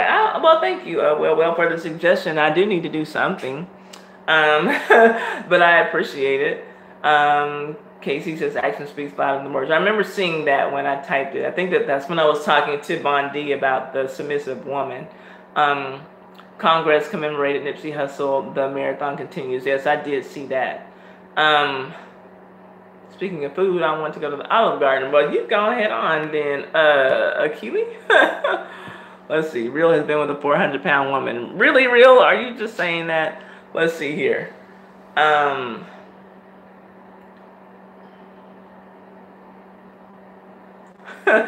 Von D says he's trying to interpret the question the right way. Let's see here. Her name is Shira Raventide. Von D, you talking about the lady who doesn't cook or like can't cook or won't cook? Poetry says all my lesbian cousins are the dominant ones too, and they aren't studs either. They aren't studs either, like most people assume would be the dominant. Yeah, and there's so little. I have my closest cousin. I call her my favorite cousin. My best cousin is lesbian, and I don't really ask her about her relationship. I know that she's with her woman, and I keep in touch with her. To me, like we just have that. We grew up like we wanted to be sisters. She was just a year apart from me, and my sisters are 5 and 6 years older than I am. So, it's just this. We still kind of have this kid-like relationship, and so I don't really ask her about it, and I don't know what the power dynamic is in their relationship, and I've not really been around to observe closely enough, but I guess like at a glance, it just seems like they're equals, but I don't know. And my cousin's actually wife, because they did get married, is the manlier looking, I guess, the one who would be called a stud, but I don't see in their relationship where she's like a man or the one who takes control. I don't know how that goes. Tracy says there's no such thing as an equal partnership in a relationship, just like there's no such thing as a company with 2 presidents, 2 CEOs. Even in equal partnership companies, one has more power. Amen. Well, come through and preach a word for us, Tracy. Let's see here. Achilles says, I believe what Chrissy said about colorism. Yeah, she says a lot, but for the most part, I typically believe things she says. There are a few things that I don't agree with Chrissy on, but for the most part, she's pretty solid. And it's been amazing watching her platform grow the way that it has. I got to figure out that. Like, how do I do that? Because that girl is over there doing it. Let's see here. Okay, here we go. Sharn says, I typically date only black women. I have dated one Italian and one mixed female. We just didn't relate on certain issues, and I felt like their family was trying too hard. Really, like trying too hard to embrace you, accept you, the relationship. Is that what you mean, Sharn? Because I'm wondering if expanding your options is the key as well. I'm not saying leave black women alone, but I wonder if you expand your options, would you be more likely to find that partner who is more of your equal, rather than you feeling like you're taking care of someone? And so, yes, and I 100% agree. If you're going out, doing all the work, paying all the bills, there are things that need to be done at home. And I feel the same way about myself. If my man is going out and, he's working to the point that I don't have to work, he's paying all the bills, he's taking care of me, then yeah, let me cook your food and clean your laundry, and I'll be up before you go to work to make your breakfast, and I'll have your dinner cooked. I might bring it to the job for you, and I'll be sure that your dinner, if it's not ready when you get home, it'll be cooking while you're in the shower, But yeah, I'm with you. Oh, she said, made me feel like the movie Get Out. Wow. Really? Or are you joking? Because, Sharn comes with the jokes, and I don't know. Let's see here.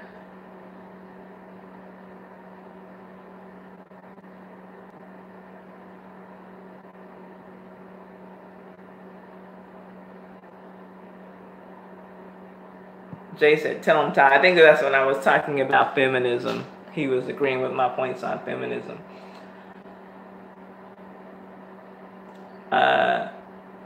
Oh, thank you. Sharn says she's an open book. And I appreciate that, Sharn, because I have gay friends, but I don't know about their relationships. I don't ask them, just like I don't ask my heterosexual friends things about the personal issues going on in their relationships. But I'm curious about things, just to know how things work. So if you are comfortable talking, I do feel like, people need to understand, like, this is a thing now. Lesbianism and homosexuality is not going anywhere. So, like, let's embrace it. Let's, talk, because y'all have relationship issues just like we do. Like, let's just have a discussion. Let's be adults and talk. That's where compromise comes into play, or it won't be done at all. I don't think compromise and submission are, oh, okay, so this is poetry talking to Tracy. I need to start calling you Twisted in here because you don't have poetry in your name. I agree about feminism not being for black women. Akili says that. I don't see it, Akili. I don't see where it's working for us. But if y'all see things that I'm missing, yeah, hey, I'll read the comment. Let's see. White women want to be number one. They not happy with the pedestal we put them on. And I do, okay, and right away, this is a white man saying that, and I do feel like, white women, like y'all have it going on, and as far as it's concerned, like white men have put them on a pedestal, and I think that's what men should do for any group of men should do for their group of women. People are generally kind of tribal, and that is what white men should do for white women, and what Asian men should do for Asian women, and Latino men should do for Latino women, and what black men should do for black women. It is, and I think that white men have done a good job of that. I mean, you look at, what is considered the standard of beauty and what people are trying to look like. Yeah, I think that, they've achieved that, for their women. There are other things obviously in this world, but yeah, it's not a bad deal, like being a white woman, especially in this country. Let's see. In my experience, women start out goal-oriented, but once they get settled into me taking care of things, they get complacent. I'm always the breadwinner, so they get comfortable. And okay, and I feel like that's a thing that can happen with men too. So, I mean, at the end of the day, it doesn't seem like lesbian relationships are necessarily any very different from heterosexual relationships. I mean, we deal with the same sets of issues, but how do you deal with this, Sharon? Like, what is your response? Or like, when you see a woman start becoming comfortable, does the conversation change to, okay, well, if you're not going to be going to work, then I expect X, Y, Z. Is that generally okay? Or is it that, hey, you said you were going to do yada, yada, yada. You were going to go to school. You were going to start this job. You were going to whatever, like, get on the good foot? Or like, what is it? How does that work itself out? Can we talk about brownies? I haven't gotten from last week. Here, I got you this, just for you. This is for you, Keely. Here's your brownie that you didn't get last week. It has walnuts and caramel on it. Here, nom, nom, nom, nom, nom. Okay, let's see here. I guess most women I encounter really do want the fairy tale, someone taking care of them. I'm no Richard Gere, and they're damn sure no Julia Roberts. Okay, I got you, Sharon. And I think that, generally a lot of women do want that. I think that a lot of us do want to be taken care of if that's an option. But we have to look at things realistically. Are we with men who have enough to do that? And if we are, well, what are we willing to give up so that, these men can do what they feel like they need to do? And are we willing to be submissive, and let them run the household, or, at least several aspects of it? Like, I do wonder.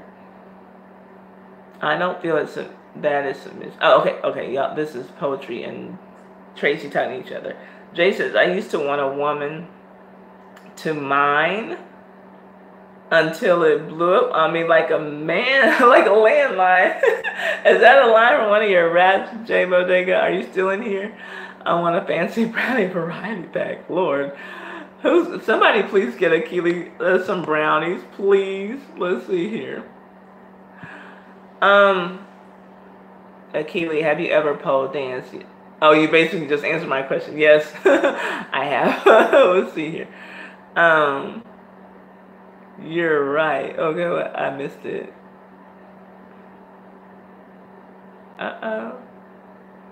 What happened? I didn't know Lady V was here. She deleted a message from Bondi. Was that by mistake? He says, I believe what I'm trying to say is being comfortable as a woman is to allow a man to lead, giving your heart by pulling your wall down and allowing yourself to be vulnerable. I'm not saying controlling. I guess what I'm trying to say is being comfortable as a woman is to allow a man to lead. Giving your heart, pulling your wall down, and allowing yourself to be vulnerable. I'm not saying being controlling. Okay, are we talking about the submission thing still? There? I don't know, Bondi. Let's see. Why are Bondi's comments being hidden? He's not saying anything bad. Is he still in here? I don't know why his comments are being deleted and stuff. Let's see. Oh, animation. It is a 100% true. He's been with a 400-pound woman. I don't know what you did, Bondi. I'm reading your comments. I'm gonna go through and read them. I don't know why they were all getting deleted. Because I can't even imagine you like getting out of line. So like, what did he do? What did he say? Let's see. I'm sure it's a mistake. So let's see here.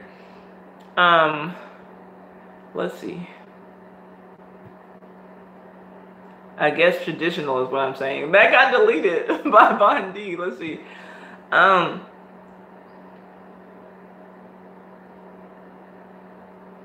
Well says, but that's not right. With all due respect, you should be submissive to a man without financial terms. Well, I think that some women would disagree with that. I think that some women would disagree with that. I would. I'm not going to submit to a broke man. Like, then what? Then like we both gonna be broke? Like, no. That's not how it goes.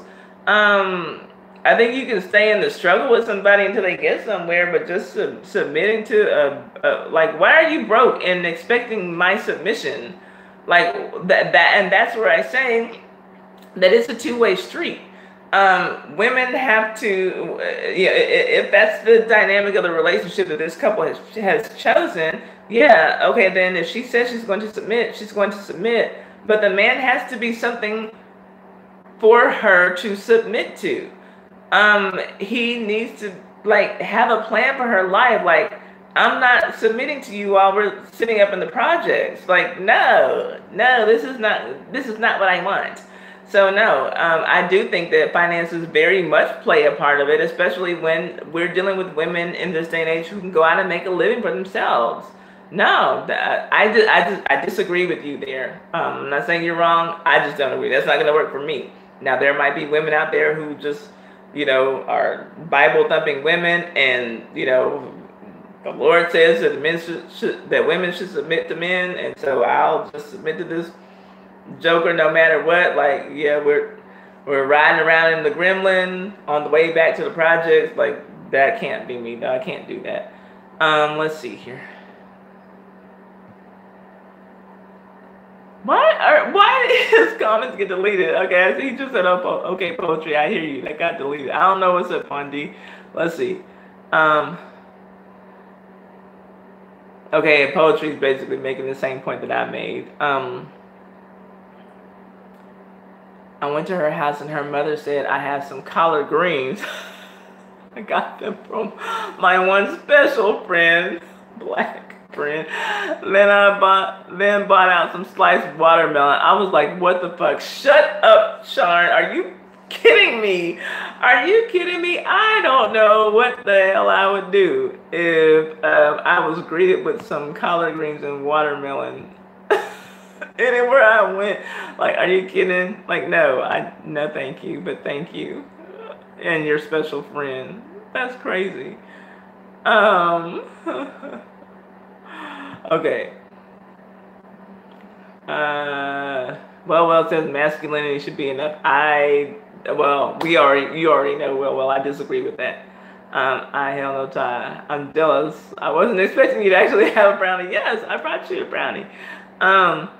Isn't being a provider as a man part of your masculinity? How can you exclude that? Or, yeah, is being a provider not your concern? Yeah, exactly. That's what I'm saying. These men who want to lead, but like, you don't want to be an actual leader. Like, you got to have leadership qualities, and there are things that leaders do so that they can lead. You can't just, I'm broke is a joke and you're gonna listen to me, woman. Like, bitch, fuck you. Like, you know, like, I'm not staying around for this shit. Bye. Like, no. No, women don't want to do that. We don't have to put up with that. Yeah, we're not cavemen and cavewomen, like Nate said. We men would like to be financially being taken care of by women too. Well, then that's not being a leader. Then y'all need to, if you want to be taken care of by a woman, then you need to want to be the one who submits. No, financial responsibility is a huge part of where this whole submission discussion comes into play. That's a huge factor in it. Let's see.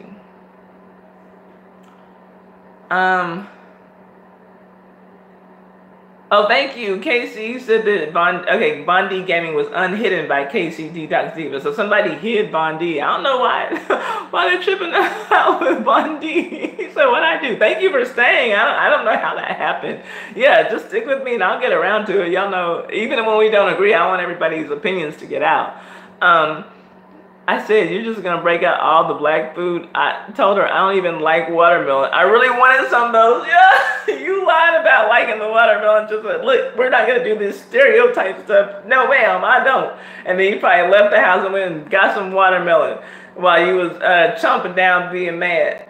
Offer me some watermelon. How dare she? But I don't blame you.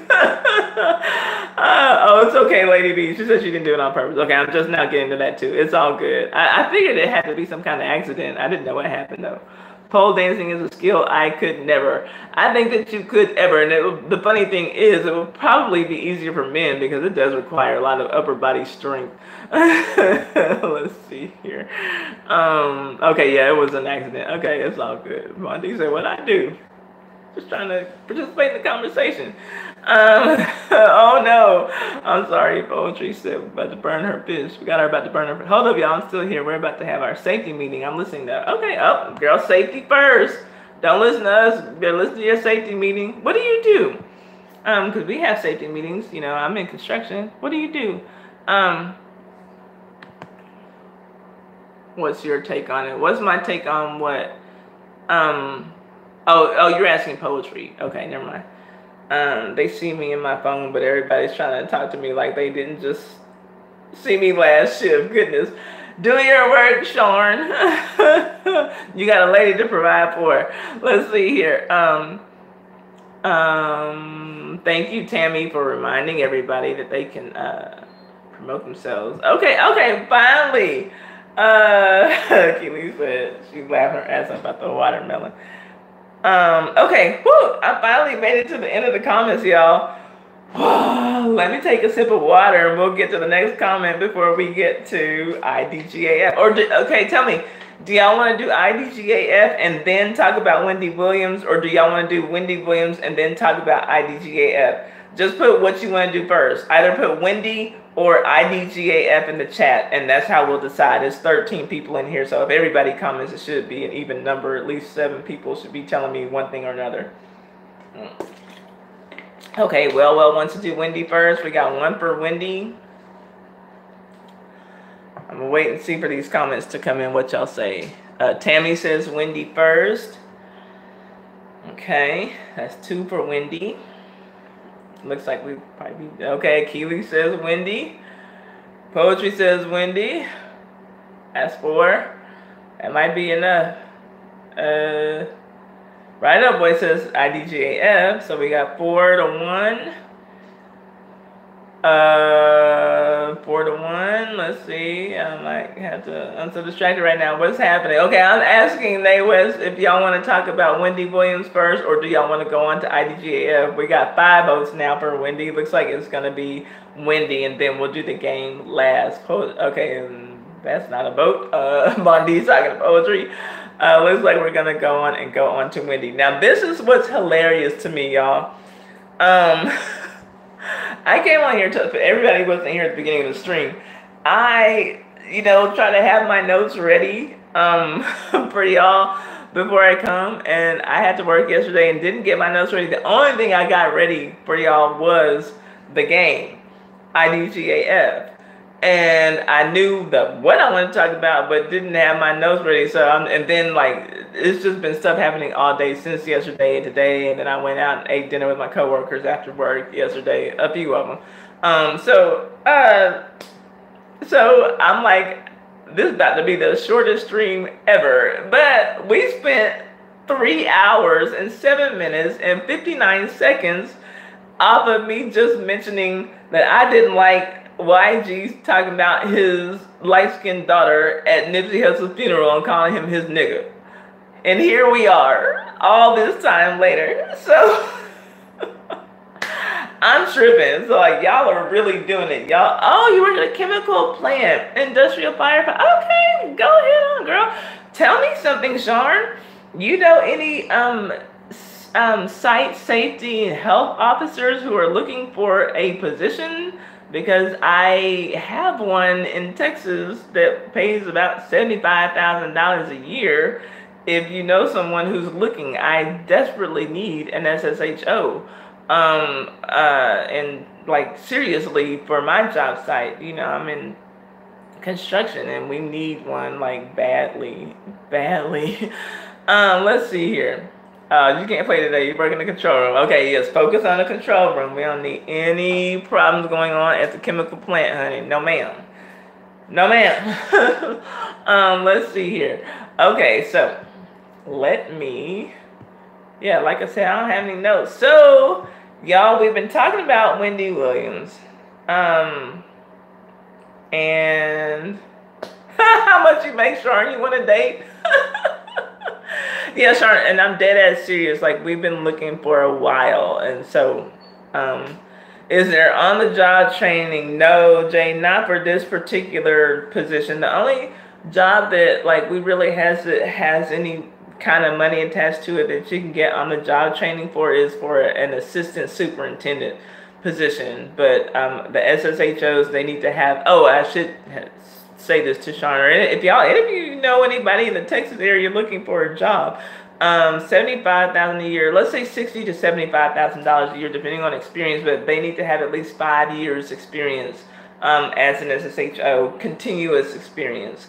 That's probably going to be the main thing. The Corps of Engineers has their very strict requirements for that, and like even me, y'all know I did my testing for quality control management, and they accepted me as a supplemental quality control manager, but they want everybody out there on post, you know, to have at least 5 years experience. So they, as soon as they accepted me, they allowed me to start my clock running. So, but yeah, anyway, so yeah, they're not on the job training. I didn't know that you were still in here, Jay. I appreciate you being in here. And I never told you about my ex-husband.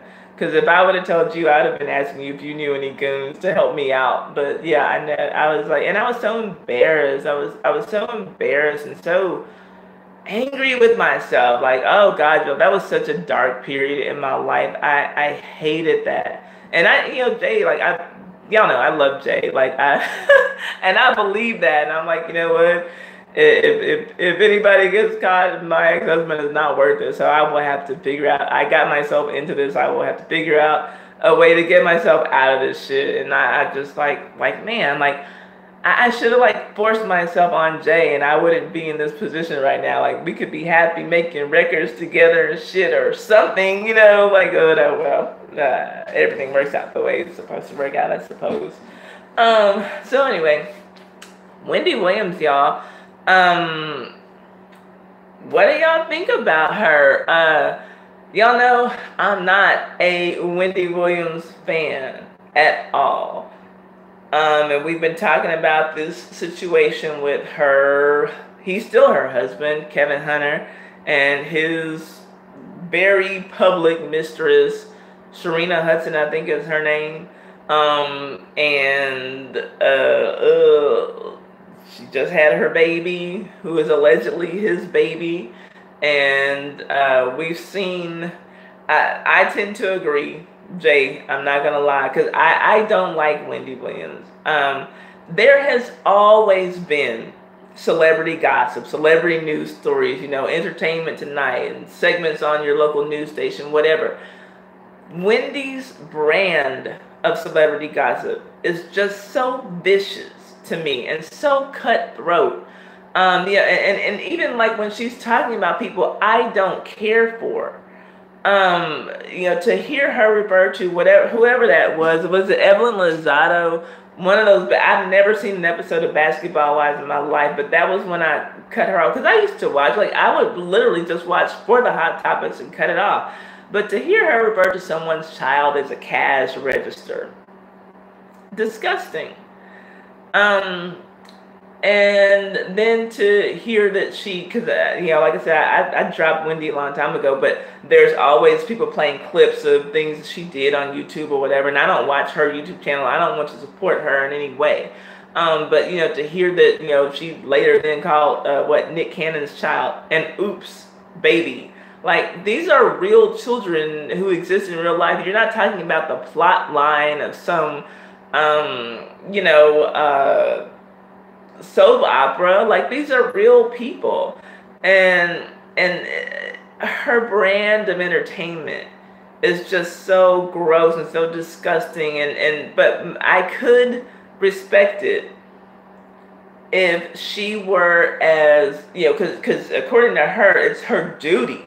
It's her job to bring the tea, so she's got to do it. She can't have friends in this industry because, they might end up being her hot topic. We were just hobnobbing and smiling each other's faces on Saturday, but then on Tuesday I got to talk about you because some hot tea came out about you, so she can't have friends. So I got to tell you the tea. It's my duty. It's my job. It's my responsibility. But Wendy, you're a celebrity too, and you never tell us your tea. Like, you've literally been sitting up here for years, flashing this ring, talking about how everything is good in Huntersville.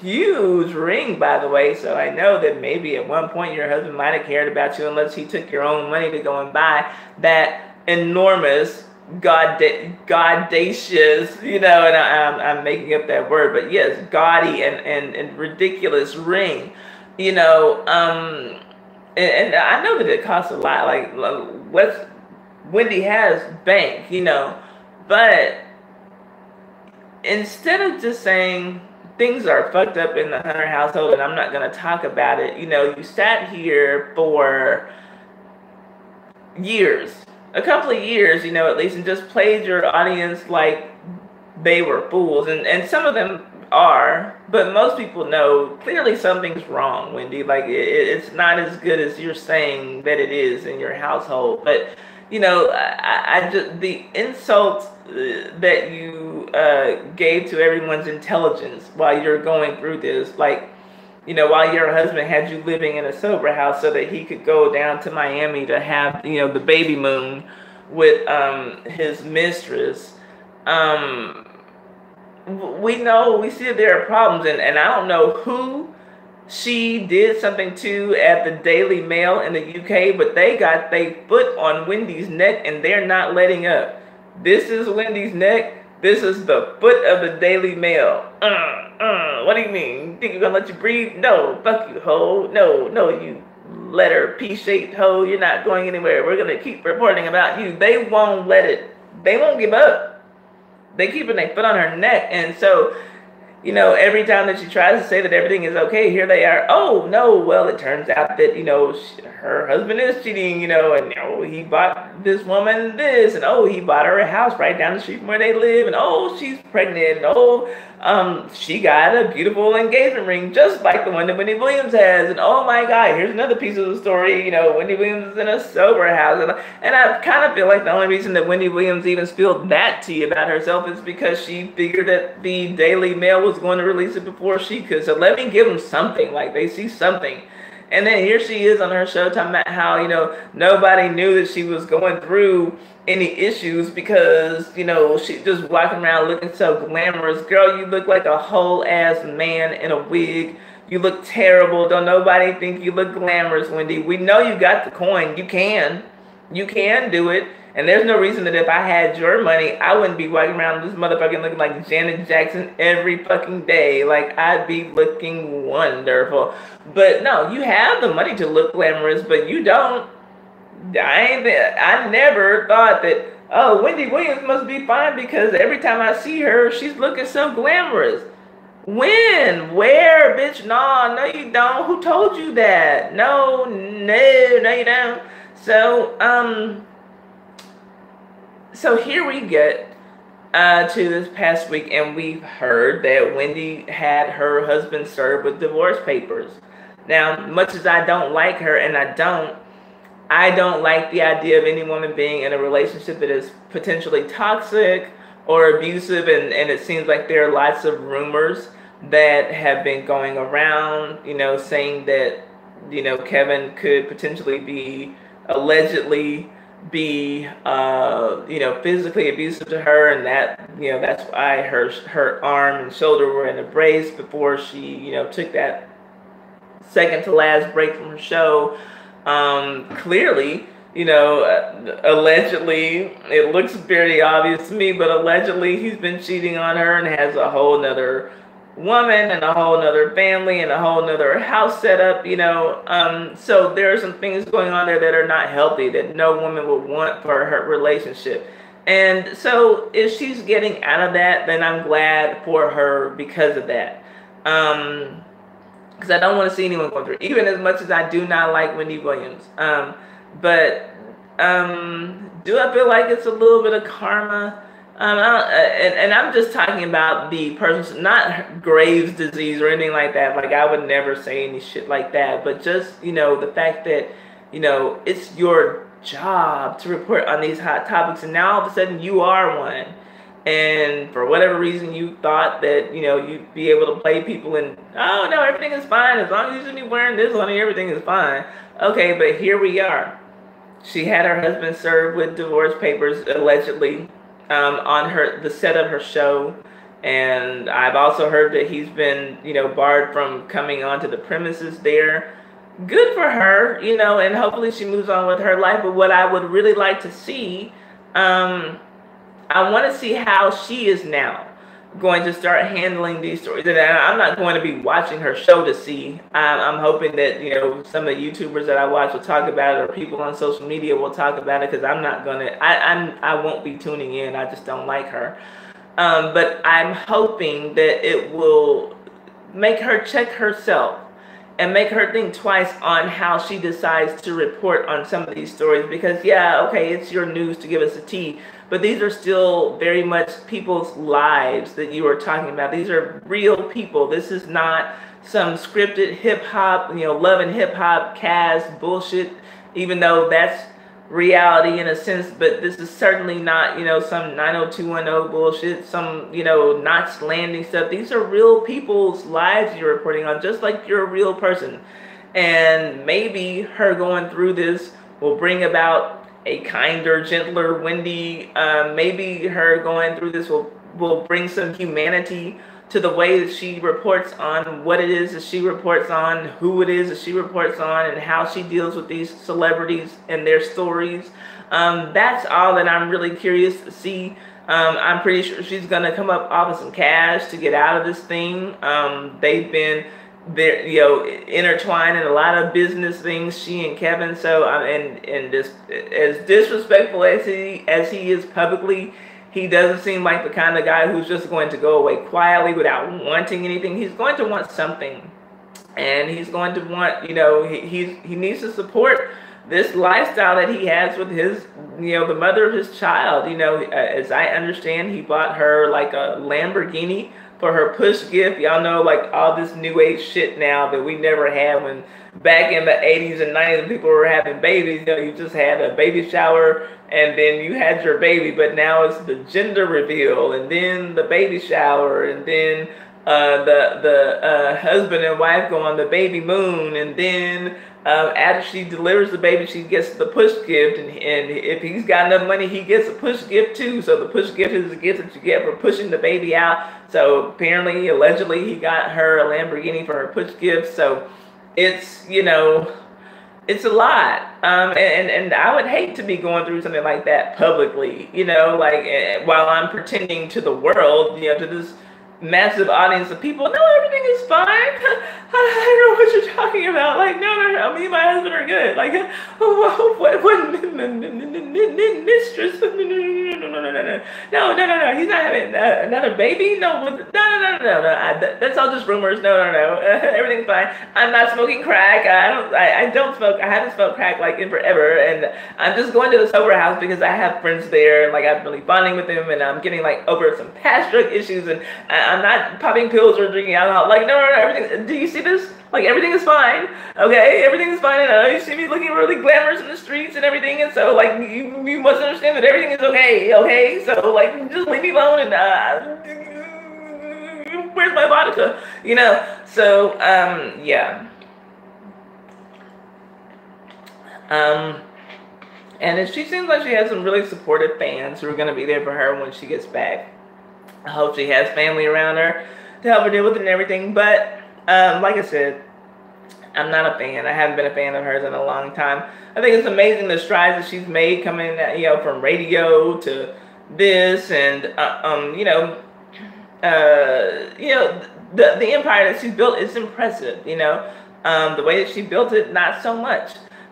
So anyway, we'll see what happens with Wendy, and see if we get a kinder, gentler Wendy, or a more humane Wendy. Whatever. So that's all that I had to say about that.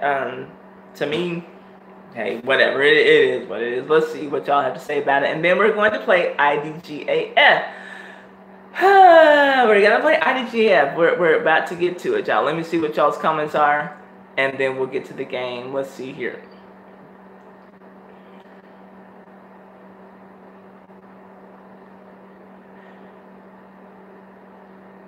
Let's see.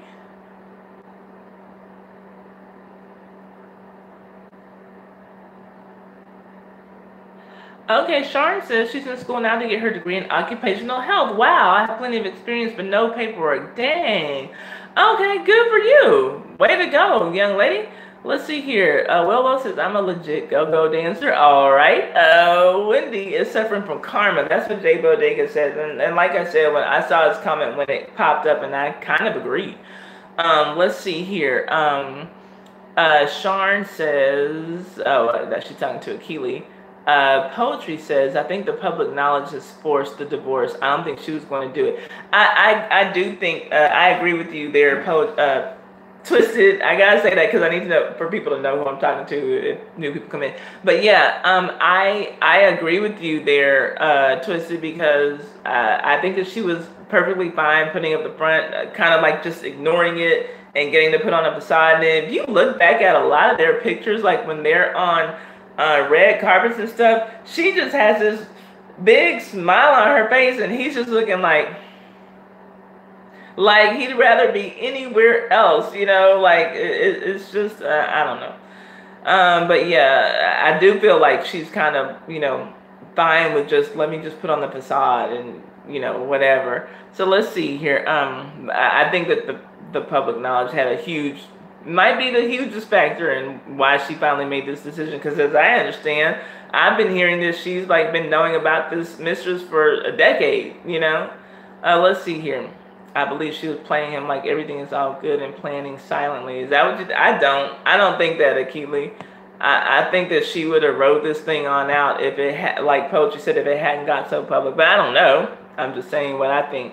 Nay says, I think the mask she puts on every day is too heavy for her now. Probably so. I mean, I would hope that would be the reason why. I kind of tend to lean more towards Twisted's theory that it was just, it's too public now, like I can't run away with it. But I guess that's kind of what you're saying.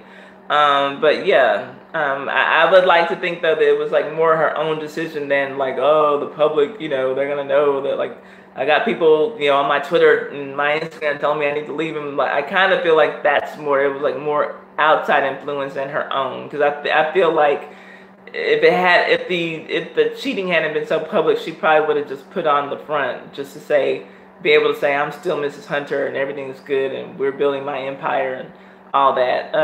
Let's see. LOL, her own money. Yeah, I do. And Right Up Boy says, yeah, she totally bothering. I do think that Akili and Right Up Boy. I could be wrong, I could be wrong. J. Bodega said Pendy Williams. J, capital P. Let's see here. Master P. Let's see. Oh my goodness, the meeting has taken a turn. All safety topics have been discussed. Please leave now. Sorry, trying to get them out of her office. Let's see. Let's see. She has to get back to Sunday Funday. Yes, girl, you gotta just cut them off and tell them to go. I wonder if Wendy Williams will have to pay him alimony. I would not be surprised. It will be interesting to see how this divorce plays out. I wouldn't be surprised, her being the breadwinner the main breadwinner for as long as she has been. I would not be surprised if she had to pay him to get out of it. And that could also be part of the reason why she was trying to hold on to it. I know what it is, I know what he does, but I know I'm about to lose half of my fortune if I let him go. So I'll just sit here in front like everything is okay. It could have been a money move, the reason that she stayed with him, but I kind of like it more leaning toward she just wanted to keep it the front. But I don't know. She needs to go away. I've had enough of Wendy.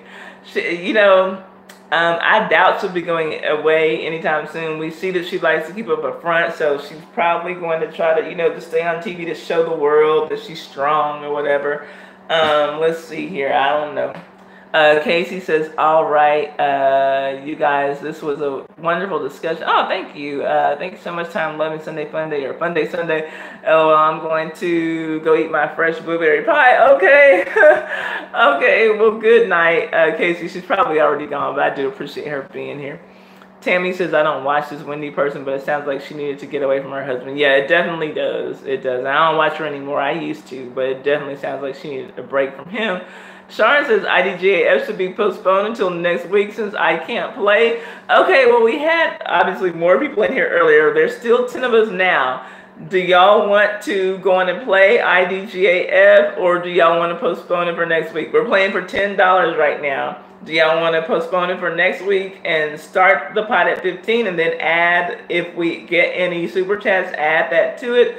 Or do y'all want to play right now? Because I have the game written. The theme is divorce, since Wendy is getting divorced. Okay, so we have 12 people in here. One person says postpone. If I get 6 votes for postpone, I will postpone it. Or let's see, whichever gets more votes. Just put postpone or play, and that's what we'll do. Okay, Keely says now, so we got 2 to postpone, 1 for now. Y'all tell me what y'all want me to do. Because we have the game written, and that was the only thing that I did to prepare. Yeah, I gotta go watch Game of Thrones. Oh, it's Game of Thrones night. Okay, so we have 3 for postpone. Akili, looks like you might be outnumbered, which sucks because that's the only thing that I had ready. Lady B says postpone. So yeah, I have a feeling, y'all, that y'all are done with your girl. And that's okay. I appreciate it. Okay, it looks like we're gonna go on and postpone. So thank y'all so much for being here. Thank y'all. She said wait for Sharon. Okay, so that's definitely the votes that we needed to postpone it. So we will, y'all, I think I'll remember. I'm sure I will. So we'll start the pot next week with $15. If we get any super chats, we'll only go up from there. She says that she's not done. Okay, Nay West, everybody's saying postpone, so we will postpone it. Okay, but y'all, look, like I said, I had no notes for today. Okay, we can continue talking, that's fine. But I just want to thank y'all because, again, what I was saying is I had no notes for okay, Bright Up Voices start with the game next week. How y'all feel about that? Y'all want to keep the game? Tell me, just put start or end. If y'all want to do IDGAF at the beginning or the end of the live stream, let me know that. Tammy says you do what you want. Thank you, Tammy. Yeah, I'm not going to be submissive. Y'all know I'm not a submissive woman. But, okay, but yeah. So this is it. Okay, Keely says do it at the beginning. Right Up Boy says do it at the beginning. So that's 2 votes for the beginning. I said postpone. I know what it means, but first time I ever read and typed the word. Okay. Lady B says the beginning. I have to hit you on lesbianism 101. Okay, well, okay. So if y'all want to stay for a conversation, let us let Sean lead the way. Akili says no, put it at the end. Most of y'all are saying do it at the beginning. So far, Akili, they keep outnumbering you, girl. I don't know what it is. Okay, so if y'all want to stay for a conversation on Lesbianism 101, we're going to have Sean lead the way and tell us about lesbianism. And I don't even know what questions I have. So, do you want to just, okay, wait, Nate West says at the end. So we got 3 for the beginning, 2 for the end. Does anybody want to, let's see. Okay, I won't stop the show. I won't stop the show. We'll just change we just won't do the game, but we can keep on talking. But like I was saying, I appreciate you all so much for contributing to the chat because that's what kept this live stream going. I had no notes today. All I literally had was the topics that I wanted to talk about, and there were only 2. And then the only thing that I had prepared was the game that y'all don't even want me to do, and we've already done 3.5 hours. So thank you all. Like that means so much to me, and I cannot express how much I appreciate y'all coming in here. First, just coming to the live stream. Secondly, commenting in the live stream. I see y'all supporting each other. I see y'all carrying on conversations with each other. I love seeing my chat stream, my chat screen roll up. And I love engaging in a conversation, that we don't all necessarily agree on, but we're being adults, we're trying to be as respectful as possible and respectable as possible. I appreciate that. I appreciate the thumbs up that y'all give me. Thank you. I appreciate that very, very much. So y'all made this stream a success because I was actually nervous logging on because I'm like, I fucked off this whole weekend and I don't have my live stream ready, but I'm still going to come here and I'm going to do it. So thank you very much. I cannot express how much I thank you. I appreciate y'all. Let's see. So yeah, so we'll save the game for next week. We'll do it at the beginning, unless we get some votes for otherwise. It looks like more people voted to do it at the beginning and the end. We only had 2 votes for the end, Nay and Akili. If y'all, I'm watching the chat to see if y'all change that, but it looks like we'll have to do it at the beginning of the stream, and then we'll get to the topics next week. So we'll see what happens. But okay, so now that I'm here, Sharn, what are we going to learn about lesbianism 101? Okay, well let's do this the way that let's see the relationships happen. So how do you hi the real, how are you doing? The real, you almost missed me. I was about to log off. I've talked about our 2 topics. We're saving IDGAF for next week. And like we had quite a real conversation in here today. But now Sharn is going to school us on lesbianism 101. So tell me, Sharn. Oh, Nate, yeah, it looks so good. Like it grew from like here to here. So it's like almost bra strap length. It's like just above bra strap length. So I'll show you. But yeah, you'll get to see that. I have a few more days left of the collagen peptides, and then I will do that for y'all. So Sharn, tell me, how do you approach a woman who you are attracted to? That, to me, that's the first thing. That's how any relationship starts. What are you attracted to? And when you see a woman attracted, how do you that you're a woman who's attracted to you, how do you approach her? And especially like, is there some sense of nervousness because you don't know if she is lesbian, or do you like tend to approach women you want to date in lesbian spaces, like a lesbian club or something? Like, how does that work? How does the initial thing start? Let me know that. And we'll go to 4 hours even. We're at 3 hours and 36 minutes and 49 seconds right now. So Sharn is going to school us, y'all. I'm just asking her questions and waiting on her response. I wish that I could have the ability to, in the middle of the stream, set it up as a call-in. but I don't have that ability right now. It's coming. And today, y'all, I got my room cleaned out. So today I am ordering my studio lights after this live stream. Before I go pick up dinner, I'm ordering my lights. So it's going to be brighter in here. I know it's like dark and depressing looking. So I think that once I have like some more brightness, that will attract more people to like my thumbnails and make them want to stay. Okay, Nay West. I'm sorry you had to cut some, but you know it'll grow back. It's just hair. It'll grow back. So I'm waiting on Sharn to lead this conversation. I use a lot of Main Choice products. I love the hair oil. I've never used that brand. And I'm pretty sure I've seen it in beauty supplies, but I've never used that brand. Do y'all want to do some type of like natural hair live stream one day? I don't know. I'm just kind of thinking of things. But apparently we need to have another colorism call-in live stream from the way the beginning of this. Oh, Jay, is that a yes to the natural hair live stream? Yeah, I really want y'all to see my hair. It looks so good. It's so healthy and it's really growing now. Let's see. I don't frequent gay venues very often. Okay, Jay. Okay, I don't mind doing that at all. So where do you go to meet women, Sharn, and how do you approach a woman? Especially, now I'm especially curious if you're not going into, spaces where lesbians will be. How do you feel comfortable to approach a woman when you don't know that she's lesbian or not? What is your approach when you see a woman who you're attracted to? I'm curious to know that. And we got about 21 minutes left in the stream. So I'm waiting for Sharn to tell me something. Let's see. And while we're waiting on that, do y'all want me to sing y'all a song? Oh, Lord. Let's see what y'all got to say.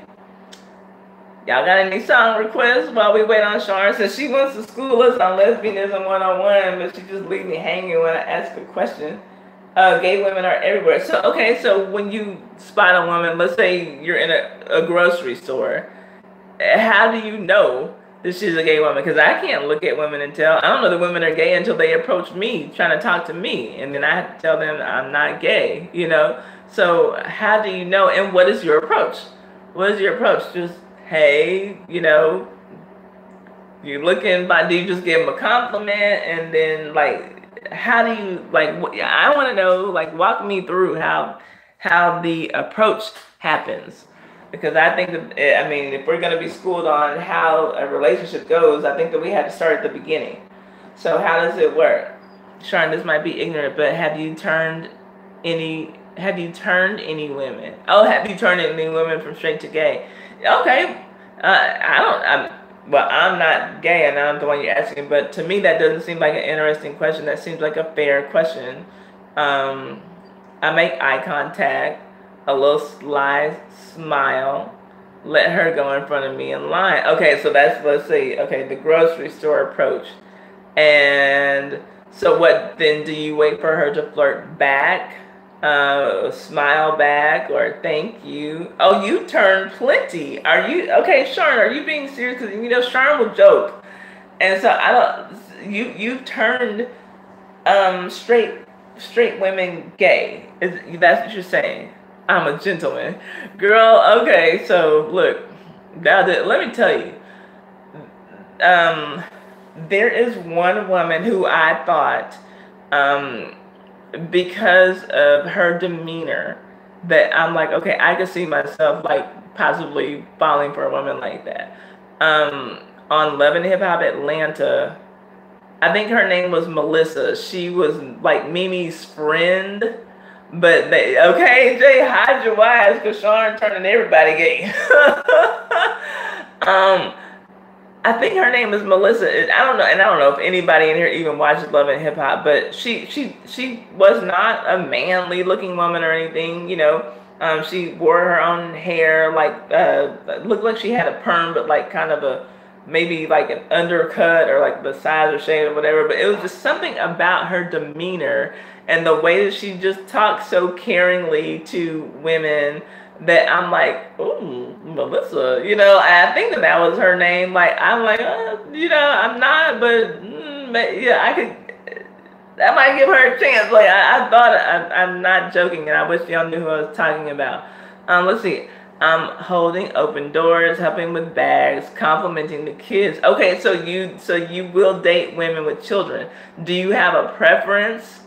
Oh, okay, so you know who Melissa is then, Sharn. You know who I'm talking about when I say Melissa from Love and Hip Hop. That's okay. Now, when you said what you said, that was the first thing that came to my mind. And because she's still like a girl. You look at her, you don't see a man at all. You don't see a girl trying to be a man or anything. So, like there, I could see how like there'd be that vulnerability where you feel like, okay, I'm just talking to a friend, but then if she's trying something and you're like even like a little bit vulnerable, I can see something happening because like y'all, I don't know like what it is. It's like Melissa is like the only one that I have any remote sexual attraction to on Love and Hip Hop Atlanta, and I mean men and women. Like those guys are straight pussy on there, so like I couldn't even see, like, Stevie J, are you fucking kidding me? Like, but yeah, I could see that. Let's see. Ty, your doorbell rang. Why don't you take a quick look? My doorbell did not ring. Let's see. But if y'all want to see, you know, my sexy body, I might get up for y'all. Let's see here. Are you saying you've taken married women? That's cool. She says, I'm cool and laid back, not all extra manly, no sagging pants, no facial hair, nor dreads. Okay, I got you. Sharn, but what do you say in an approach? Okay, good question. Well, I was asking, so what do you say when you approach somebody? She says, I don't date married women, but what? They date you? Is that what you're saying? So have you ever unknowingly dated a married woman, like where she told you she was single, or you know, or didn't tell you, like was omissive in that fact about herself, and then you found out later? Because there's a but there. So is it I don't date married women, but I would, or but I have in the past, or like what does that mean? This is a great chat. Yeah, it is right up way. Sharn's schooling us, so hey. As long as we're learning, like, that's why I wish that right now it was a call-in, because I would love to have her call. She says, I did have a married woman that wanted us to interact, and her husband was down. He was down with y'all. We met and kind of shared her. Really? Okay, so it was like she and her husband had an open relationship, and he was okay with her interacting with you. So it doesn't sound like you went all the way with anything, but was he seeing other people? Because like here's what I noticed: when a lot of these couples have open relationships or something, the man is fine with the woman interacting or even having a sexual relationship with another woman, but not another man. But oftentimes that man in the relationship will go and have relations with other women. So was he himself, do you know if that was part of the deal? Like, okay, well, my wife can mess around with you, but I'm going to go fool around with this other woman or these other women. Was it like that? Rarely do I see it where a married couple has an open relationship and the woman fools around with a woman and the man fools around with a man. Or the man fools around with a man and the woman fools around with, you know, a man. You know what I'm saying? Like usually the open relationship seems to be for the benefit of the man, so that he can mess around with another woman or other women. And usually, and the agreement seems to be that she can mess around with another woman or other women, but not other men. Sharn, you seem subtle about it. When I would get approached by someone, I'll be straightforward. Is that what you're saying? When they met, he knew she was bisexual. Okay, so she was bisexual. So do you know what the situation was with him? Do you know if he was messing around with other women? Because it sounds like she's bisexual, but he is not. So was that part of the deal, or was this just for her? Was this just like for her to be able to have some kind of an outlet, for her to be with you? And are you okay, Sharon? Tell me, one day when you're not working, are you willing to talk about this in a live stream? He would mess around with other women. Okay, see, that's kind of what I figured. That's usually the setup that I see. Rarely do I see any kind of open relationship set up between a man and a wife where the man is saying, well, you can go sleep with all the men you want, and I'm going to go sleep with all the women I want. Usually, it's we can both mess with women. I rarely see an open relationship situation where the man is like, you know, go get all the dick you want. Like, that just does not really seem to happen. Okay, okay, you're on the top. Okay, so, would y'all be interested in listening to Sharon's content, like as kind of like it would be a call-in stream, but more of an interview, because I don't really want people calling in. I would like to do this as an interview, just so that and then like maybe the people who are watching, y'all can just throw questions in the chat that we can ask Sharon. This is why I only date straight women. Okay, well, yeah, I mean, like, hey, but then there's the temptation of other men. Like, I guess the temptation is always going to be there. I think that the key is just to date someone who is loyal. But I mean, I understand. Like, I see where you're coming from. But how do y'all feel about that? And Sharon, would you be open to doing it that way? If you did a call-in, would you be open to doing it as an interview? Call-in stream? Like, well, it wouldn't be okay, again, it would not be a call-in stream. It would just be you and I on the line set up. I'd have look, let's see, is it? No, is my Yeti connected? No. So I have my Yeti up to my telephone, and Sharon just, her voice amplified in mine, and then y'all would just be listening to an interview between two people, and then y'all can put your questions in the chat. Are y'all open to doing it like that? Sharon, are you? Because if you're not, then none of this matters. Y'all like my microphone? My Yeti. Well, I guess it's giving that idea a thumbs up. What do y'all think about that? I'm down. If that's what the people want. Okay, she says she's going to give people what they want. BBM? What's that? BBM. What does that mean? Well, I don't know that one. Okay, we got 10 minutes left, so Sharon, let's see. Okay, what did she say? Big Black Mike. Go Jill Scott. Y'all remember her retarded shit. Okay, so let's see. Let's see. She said,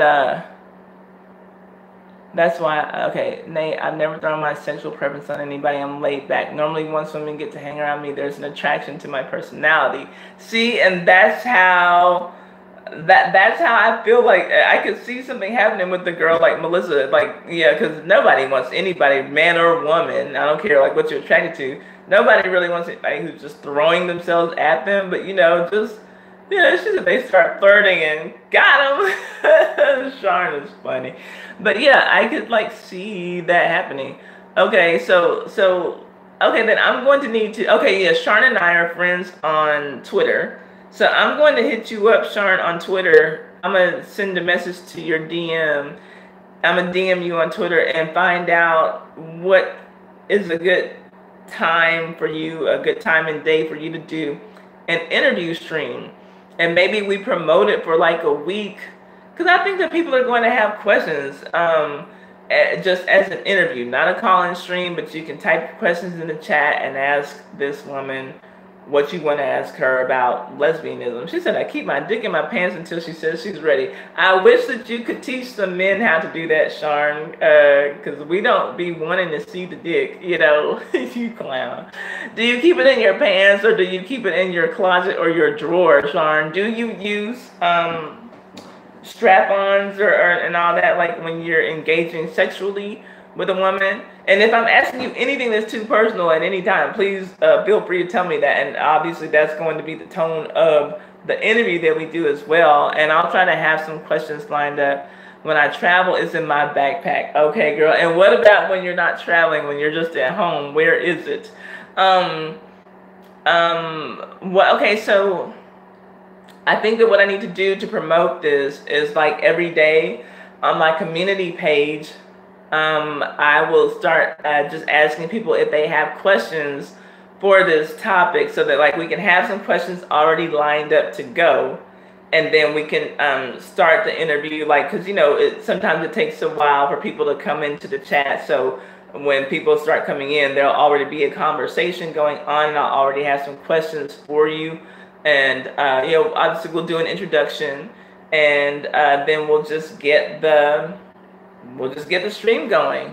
And I'll probably just call you directly rather than do it on the conference line, because I don't want the chance to be interfered with anybody who might call in. So I'll make it a point to let them know it's just an interview. It's not a call-in stream. We have a guest on the line, but you all can type your questions for her in the chat. But yeah, that's what I'll do. So to promote it, we'll put it on the community page and just ask questions. Yeah, hey, do y'all have a question for Sharon Taylor? We're going to have a discussion about what do you want to call the Lesbianism 101 stream, or do you want to work on a name? Did you ever make love to a man? Oh, that's a good question. Have you ever made love to a man, Sharon? Not the police, TSA. Let's see. Oh, shoot. Okay.